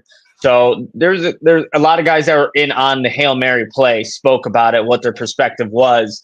And I can just tell you just from the top here, I mean, a lot of guys there's like a certain like protocol. Like you have a jumper, you're going to try to get in a triangle formation, try to box people out like a basketball player. That's how Josh Blackwell was describing. You box everyone out. We got a jumper in the back, which is Kevin Byard. The jumper bats the ball down. That's the process. But as the play kind of prolongs, Jaden Daniels is running around. You'll have the 3-man rush. Things kind of get scrummed up in that middle there, and you kind of lose sight of, where people are, where just people are at in the end zone. And, Tyreek Stevenson ends up batting the ball, and you have one of the Commanders' offensive players in the back there to easily catch the Hail Mary game-winning touchdown. Did Byard say that he should have been in the back? No. So, I'll tell you exactly what Byard said, just going back to his words. Brad Briggs asked him, is someone assigned to be the savior on the play? And Byard, this is how he answers. Someone's supposed to have a jumper. You're supposed to box out. Every team in the league does this. They build a triangle, have a jumper, which is him. And again, because the big scrum, he hadn't seen the play yet on replay. Couldn't exactly, describe because he hadn't seen it at that point. But, he was just identifying what his role was on the play and how the process works for those types of situations. So he's saying that he was the jumper. And so the way I heard that, am I That's correct. hearing that right? He's saying is yes. Okay. So Kevin Byard's the jumper on that play. Yeah. That's what I thought. And guys, oh no, go ahead, Nick. Guys, real quickly, Ryan Poles, Ian Cunningham, they didn't see that play. They thought the game was over. They left the press box thinking that the game was over, which, thinking right after Poles, Hoge jinxed it. Right after the touchdown that they score, thinking they were going to win the game, they leave. And you know what? There were some fans also leaving. I get it. But like I heard what you were saying, Braggs, like we've kind of been through this before. It's the Bears. You never know. And I jokingly was right next to Herb Hauer. I'm like, there's still time on the clock. Like things can happen. And boom, it happened. So Ryan Poles, Ian Cunningham, they probably heard a loud roar as they're going down the elevators, knowing that, our team just lost after they just had the victory, had victory in its hands. Nick, remember when they played at the Atlanta Falcons and Matt Ryan gets down with 10 seconds left. The Bears came back on a miracle, comeback, and then Matt Ryan wins the game with like 8 seconds left on the clock and one throw to put him in field goal range. So yes, we have seen these kind of games before. And at the end of the day, when the Bears had a miracle to get back in it, you had to know that another miracle could have countered that. So I just want to understand, were they sitting in the same area as you, Nick, and they walked out? Is that what happened? Yeah, so I was in the first row of that press box, and they were over to my left in the second row. And after Roschon Johnson scores that. I'll tell you this: before Roschon Johnson scored the touchdown, they threw that fade pass to I think it was DJ Moore in the left corner. Yeah, Ryan pulls his face. He was like, there's no way he called the pass. And then they eventually called the run on the next play. Like, he looked in shock. I mean, Herb Howard and I had the same reaction as Bowles. We're like, he just called a pass play when you're at the 1. And then they eventually score that touchdown with Roschon, and then they leave. So that was the end. That's all they saw. And then everything else that obviously happened. It's kind of amazing. Honestly. By the way, just to go back to your question, so typically what happens, so on the road, the front office does sit in the press box. They don't have their own suite, and they usually will hold the elevators for the coaches, and then and although where this press box is, it's on the end, so I don't know if it's the same bank elevators that the coaches use. They might be higher on a different bank, but usually they would hold the elevators then for like the Bears personnel that need to get down in the locker room. So I don't know if you. But it's not necessarily abnormal for them to leave their seats and jet out of there and get down. A lot of times GMs will get down there for like the last 5 minutes of the game or something like that. There's nothing weird about that, but it is unfortunate, and I'm surprised Braggs isn't calling it a jinx. No, it's sad. Yeah, that's all it is. So, Nick, based on what you've heard about Tyreek Stevenson, if you got a chance to see it, how crucial do you think it is for Matt Eberflus to set the precedence to this team, to let it be known that we're not going to tolerate any of this stuff going on? And he had the 15-yard penalty, had that at the end of the game in a critical situation. We don't know the facts, but it seems like he might have been the guy at the back of everything to be able to prevent that the guy from catching it. I think it's huge because if you're trying to set a culture that actually stands for something, people who don't abide by that culture or don't do their job right need to be disciplined. I mean, Matt Eberflus already disciplined Tyreek Stevenson before, benched him when he wasn't hustling in training camp or something like that, right? He benched him, so he already made an example out of him. This is going to look so bad on tape. I can't imagine Jalen Johnson seeing that on tape. Kevin Byard, a veteran who's been in this league for years, seeing that on tape and knowing what each person's responsibility is on this Hail Mary and knowing that waving to the fans or taunting them, that's not a part of your responsibility. So if you're Matt Eberflus, you got to take a serious look at this. Look, Terrell Smith was playing in this game. On the one drive that he was in, they tried a third down target to, I think, Terry McLaurin. Smitty was in good coverage, or it was an off pass, but still they forced a punt. Like, if that's what needs to happen to send a message, you send that message, because that is so unacceptable. And again, like, I just saw this as you guys were talking about it, just looked up Tyreek Stevenson on Twitter. It's trending everywhere. Like, it's such a bad look. And it's karma, really. You're taunting, and then that ends up happening at the end. Nick, did anybody talk to Doug Kramer? So I got a couple people ended up getting him, but I was on the other side of the locker room, how they have a split up offense one side, defense on the other side. So I was just getting done with an interview, and Doug did speak, but by the time I went over, he was already done. He wasn't allowed to speak to him. So, Nick, got one more for you. What do you think for you is the most disappointing part of this game? You think it's offensively? You think it's critical situations? For you, what's the most disappointing part of this game? I just look at the offense, and it wasn't one thing. I think that's what really, like, as I'm watching this game unfold, like, the offensive line's giving up pressure. Caleb was missing passes in the beginning. Play designs just aren't working, and it just didn't seem like anything was clicking for a majority of 3 quarters, and they were rolling. And I know they were playing lesser talented defenses in the Commanders and Jaguars, but you don't come out with looking like that in a flex game.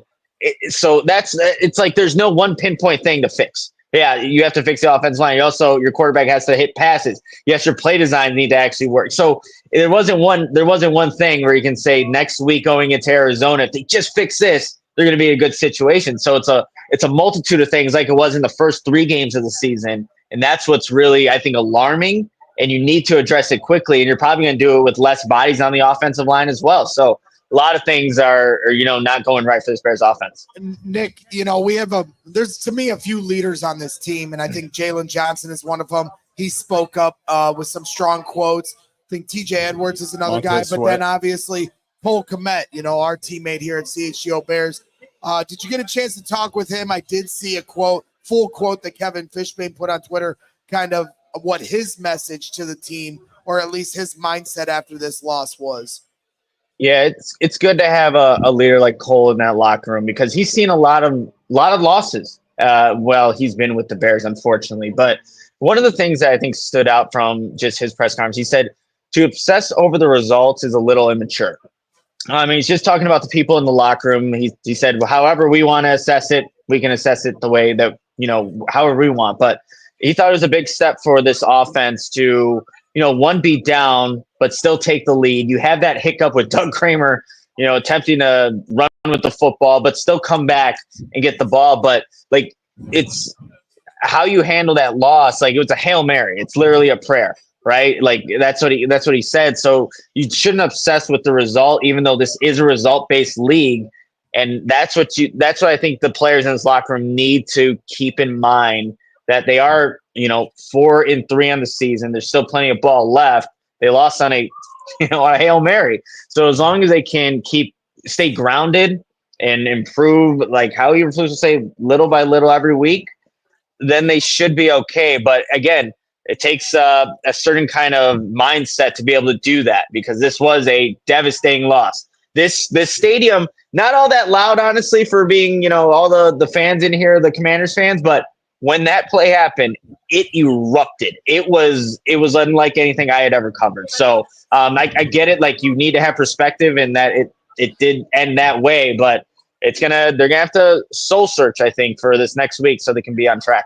Well, I respect that answer from Cole Kmet, but I severely definitely wonder if he had seen the Tyreek Stevenson aspect of that play yet, because I get not obsessing over the result, but this is obsessing over the process. Is what we're doing on this show. It's really not about the result. It's about the process from start to finish, from not calling a timeout to not being ready on the back end, to being in the wrong position. So good reason to listen to the 85 with Cole Kmet Tuesday, because I wonder if he's going to have a different answer. Even tomorrow, he usually does a press conference on Mondays. 85 ain't going to like that one. Nick, great stuff over there. You did channel your flus. You had the biggest Nick flus moment there today. It's one game. We gotta stay positive, and we can do this. Nick, you got to be on the road next week in Arizona. You got to keep your head down. You got to get to Hallis Hall, and you got to believe in yourself, and we got to move forward. And I'm almost about to turn the page myself. Well, you guys will be joining me in Arizona, so it'll be a good step for all of us to go there and, be on the right track.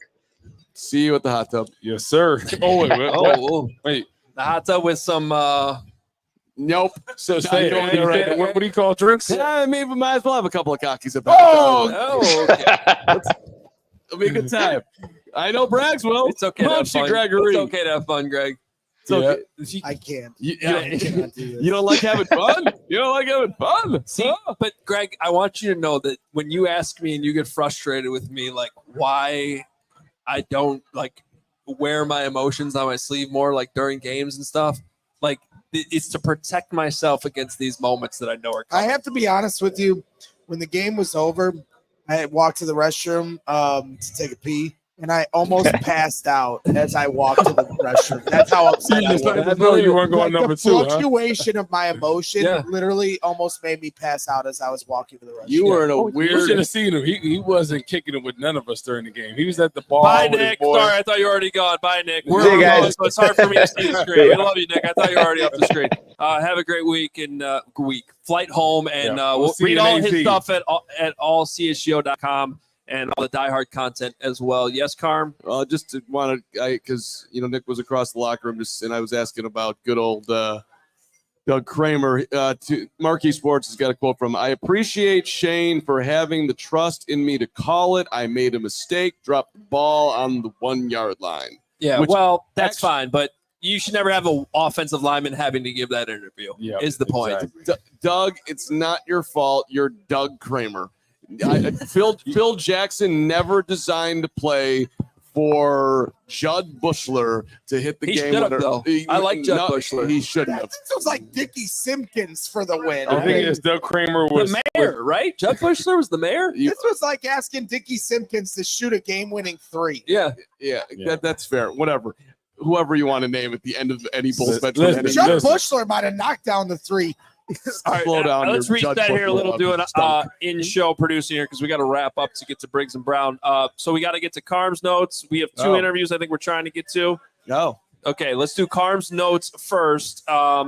which, of course, are brought to you by Sunnyside Cannabis Dispensary. Visit sunnyside.shop for bright buys every day, including 50% off your first 3 online purchases. Enter promo code HICHGO at checkout to qualify. Exclusions apply. Sunnyside Cannabis Dispensary. Bright buys every day, only for 21 plus or Illinois medical card holders. All right, we start out at the top here. In the second play of the game, Caleb Williams was sacked, and I looked at Woot, and you looked like you died. Honestly, Woot looked dead 2 plays in. I'm going to go through these kind of quick today, team, because I'm a little. It's like it's so much happened today that it's like it's hard to even go through it all. But at the start of the game, Jervon Dexter, senior, got hurt. Remember that? I was real worried that they were going to lose him for a significant period of time, and then Dex got back out there to say a lot of guys battling to stay on the field. 3rd and 10, out to Gerald Everett. You hated that call. So 3rd and 10, 5-yard pass. What's the point of that? Yeah, that was weird. Situation? That was weird. That was extremely weird. And here it's a shout out to our guy Tyreek Stevenson. I wrote the same thing down that you called out. Tyreek, 2 touchdown saving tackles, got beat and made the tackle from behind, and then the run play was the next play. So he made it on here. It's too bad because there's a huge reason why they were still in this game to have that chance. But that that doesn't excuse what happened there at the end of the game. Yeah. And then I wrote down here Patrick Norton, who I don't know if he's still here. There he is. Pat is secretly the MVP today, by the So way. I wrote down phenomenal teammate. We had trouble with the camera. He had to go all the way back down to our studios, got the new camera, got the thing. We wanted Pat. Those are teammates that you need, and Pat's been awesome in a million different ways, but just literally willing to do everything to help us out. I would put him back there as the savior on the Hail Mary. Mine is because he was our savior today. Yeah. Which note are you looking at? Kevin Cater. Kevin Cater, really head of content, formerly now doing some upper level job that I still don't quite know the title for. He believes in Creed. Can you take me higher? He was very into like the music at Almost Home, like it channeling its ways to the Bears. I believe it's the regional content director now. Regional content. Put some respect on that. Yeah, I can't even say those words. That's such a big title. And not the region that Braggs is from. Yeah. Lance Briggs, I heard him from a distance yelling, was Cole Kmet the lead blocker on that play? And I don't remember. He was lined up at fullback once. Yes. And shout out to Cole. Yeah. Should have been in on the Hail Mary too. He could have been the savior. Late in the game, there were 6 minutes left in the first half. Plays in opponent's territory. Washington 14. The Bears 3. They put that on the old screen. I thought that was a little telling. And then here it is, Karan Amagaji. Wait, time out. What's happening? It got ripped. Did you punch it? I probably did. I don't know how that happened, but just don't touch Carm's notes before Carm reads his notes, because Carm needs to touch his notes, and I know the notes. Whoa. Yeah. Easy there. I wrote down Cole Kmet asking Rome about a play just before the half. And he's looking around, and we talked about that earlier. Karan, OMG. It was also on the same thing. First position. Good tip there. Shout out to Montez Sweat. We haven't talked about him today. The play where he had to shed a blocker and then got himself going full force, getting Jaden to the ground. Montez Sweat playing through a lot of things physically this year. I thought he had one of his better days today. The Tevin false start. How many? I don't know if it's on the quarterback at this point, because we've heard whispers that a lot of the false starts are on the QB, but just keeps happening and happening.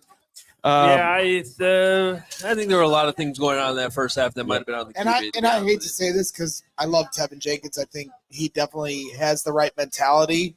But when you talk about him being in a contract year and Ryan Poles saying, no negotiating until the halfway point, I just don't know if you can even consider, because he continues to get hurt in games, and that's not always his fault, but it's a reality. And he hasn't played the best, honestly. Out of the years of his career, it doesn't seem like one of his best years. It'd have to be a real team-friendly deal. Last one on this sheet that's going up in the air. Crystal was absolutely loving Crisscross the Daddy Mantle making. She was truly getting after it. Mood, you did a lot of dancing today, too. I did. All right, I got 3 more for you. One, the flu snow challenge in the fourth quarter on the ball that was definitely incomplete. That was slipped through. Didn't challenge there. DJ Moore, the hospital ball that he caught on the sidelines and nearly died. DJ went to the tent, got himself back out there. That dude deserves shout-outs for how tough he's been all season long. He's been dealing with a ton. And then shout out to me. Not only did I pick the game right again, 7-0, only guy here undefeated, only guy that doesn't have 2 losses. Get out of here. Roma Dunze, his overhit. I told you to bet it before the game, 33.5 yards. It happened late. We had to fight for it, but we got your it. own horn. Why not? We got it. We fought when we got it. Thank you, Rome. Thank you, Caleb. I can't believe they lost the game, and that'll do it for Carm's Notes. Just looking at my email. Yeah. Thank you. Stop hyping them up. Thank you, Emma. So there was a pool report that happens whenever a designated member of the media asks the referee questions over a controversial call. And I heard this was coming in. This one was actually with Vice President of Instant Replay, Mark Butterworth.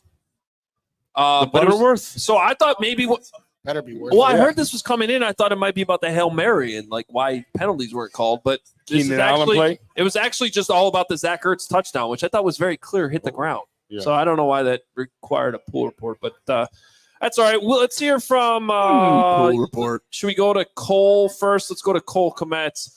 He is on your screen. He wants you to hit the like button, and he too wants to you to help donate to the Von McClure and Jeff Dickerson Foundation as well. But here he is at his locker after this stunning loss tonight. We're at right now is probably a little immature, and it's going to be important that we come back, tomorrow and then throughout next week and look at the positives, look at the negatives of, for us offensively, how we started slow and those things and get those things corrected. But to obsess over the result of what happened, I think it's just a little immature and understandable at the moment. But there's a lot that we can get better at. Immature by who? Guys in here? They got people outside? No. You guys can do whatever you want. I don't care what you guys do. I'm talking about us in here, and it's hard not to obsess over the result because, like I said, this is a results-based league. But it's going to be important for us to move on from it and look at it and go, hey man, it's a big step to be down what we were down, like a couple scores there, and be able to come back and take the lead. And obviously having the adversity that we had at the 1 yard line, but to still keep responding back, and I thought that was a big step. How did you see Caleb kind of improve as the day went on? Obviously, Yeah. The numbers were pretty ugly. Yeah, I don't know what they were at halftime, but I felt like he settled in a little bit there. We were helping him a little bit more up front, I think. Running the ball efficiently, I think Swift being able to get that explosive touchdown was huge just to give us a little jolt there, and that's what we needed. But, I thought that he settled in more towards the end of the second half. Did you feel like this group is well equipped to handle a loss like that? Yeah, absolutely. I'm very confident in it. And, when you're talking about when you lose a game off a Hail Mary and you're trying to fix that, like, that's not really a play that you want to obsess over in terms of it's a Hail Mary. Like, it is what it is. And, the ball literally just fell their way today. So. How tough was the first goal line situation with the fumble? And you guys seemed to battle your way all the way back. And then it's tough, but you know that the defense is going to get a stop there with them backed up, and we just knew we had to do it again, and we did it, and we were able to score there. And I think that's a huge step and something that we haven't done a lot of since I've been here. So I think that's a big step forward. Well, how hard do you think it is for guys to have the perspective that you are kind of expressing? Yeah, I don't think it's easy, but I think that needs to be the message coming in this week, and it's going to be on the guy. For me specifically, I've been here and I've seen it, and I know we have a really good roster, a really good team, and a team that's coming together, and we just can't get obsessed with the results. Like, win or lose here, like, you got to look at the game the same way, and it literally just came down to one Hail Mary play. If it wasn't for that, we're celebrating and having fun in here. But again, it is a results-based league, and that's the matter of fact. But we got to be process-driven in here. I think that's important. I'm sure you already got to this, but how do you explain the first 3 quarters on offense? Yeah, it wasn't good. I'll tell you that. And thought they were covering well, and we weren't being efficient enough on first and second down, and a few penalties set us back there. So again, that is a hurdle that we got to get better at. We haven't done too well in weeks past of that, so we got to be better there. But like I said, I still thought the response at the end of the game was really good, and that's the NFL. I think obviously we scored a lot of points the past couple of weeks, 30 plus or whatever it was, but I don't think that's the reality of the NFL week to week, and you're going to have games like this where you're going against good teams, and to see us battle back down a couple scores and and take the lead with 20 seconds left or whatever it was, I think is a big positive. All right, well, that is a leaner in your locker room, and I think that was a lot of things well said by Cole. I still wonder if his perspective changes a little bit when he sees the Tyreek Stevenson deal.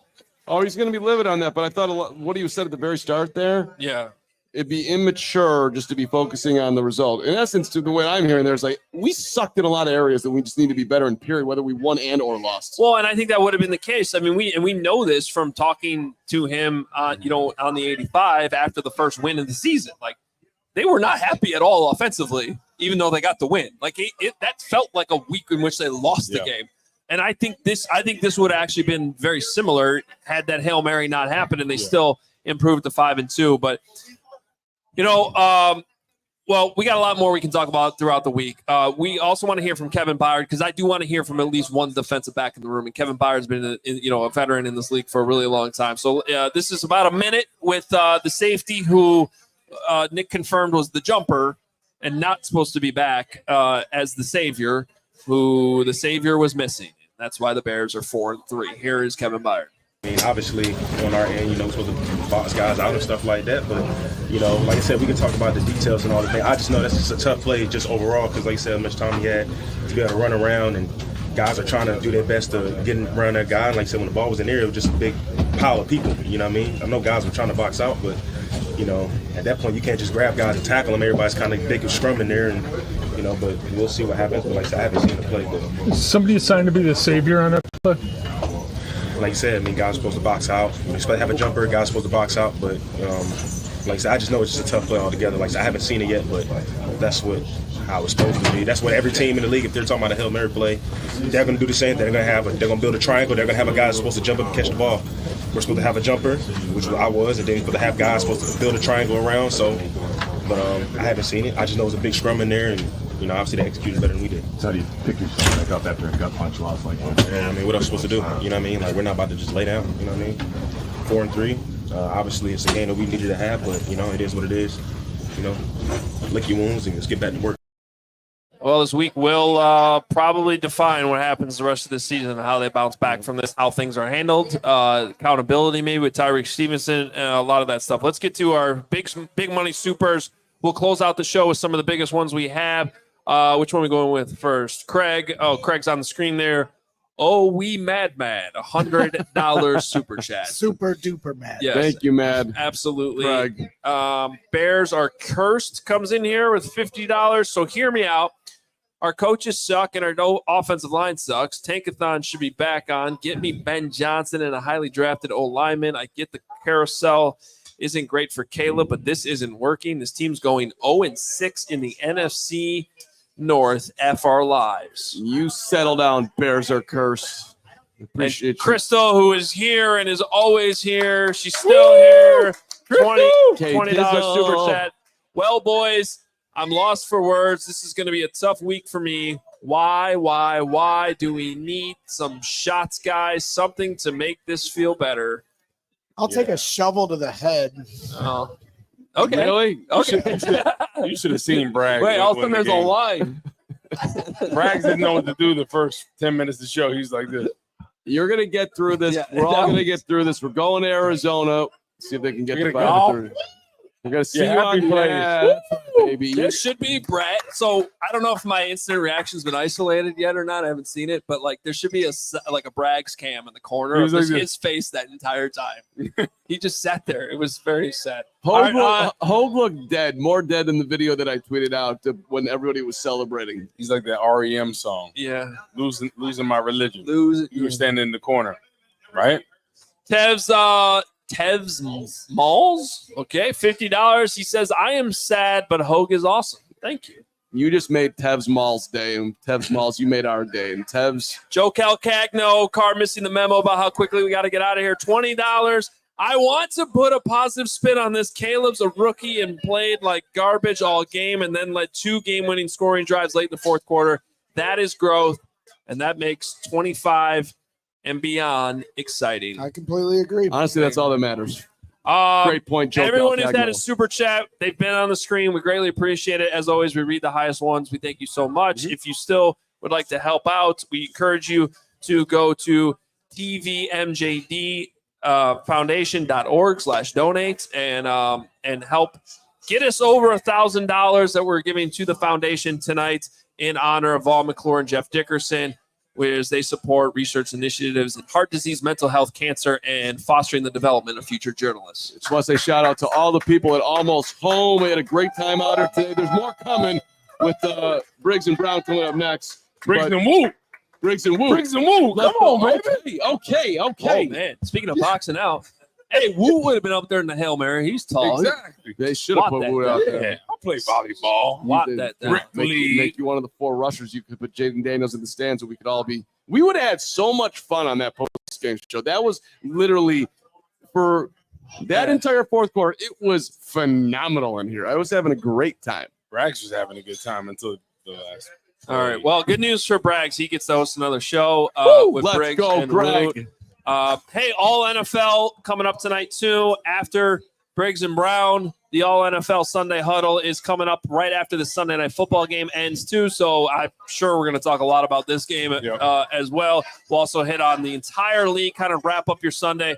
So the content doesn't stop here at CHGO. Briggs and Brown coming up, followed by All NFL Sunday Huddle. Boy, that was tough, guys, and we got you covered all week long. Can't wait to hear the recap tomorrow after we hear from Flus and players, and the aftermath should be crazy. So we'll keep it rolling here on CHGO. We'll talk to you later. We all silly like the mayor.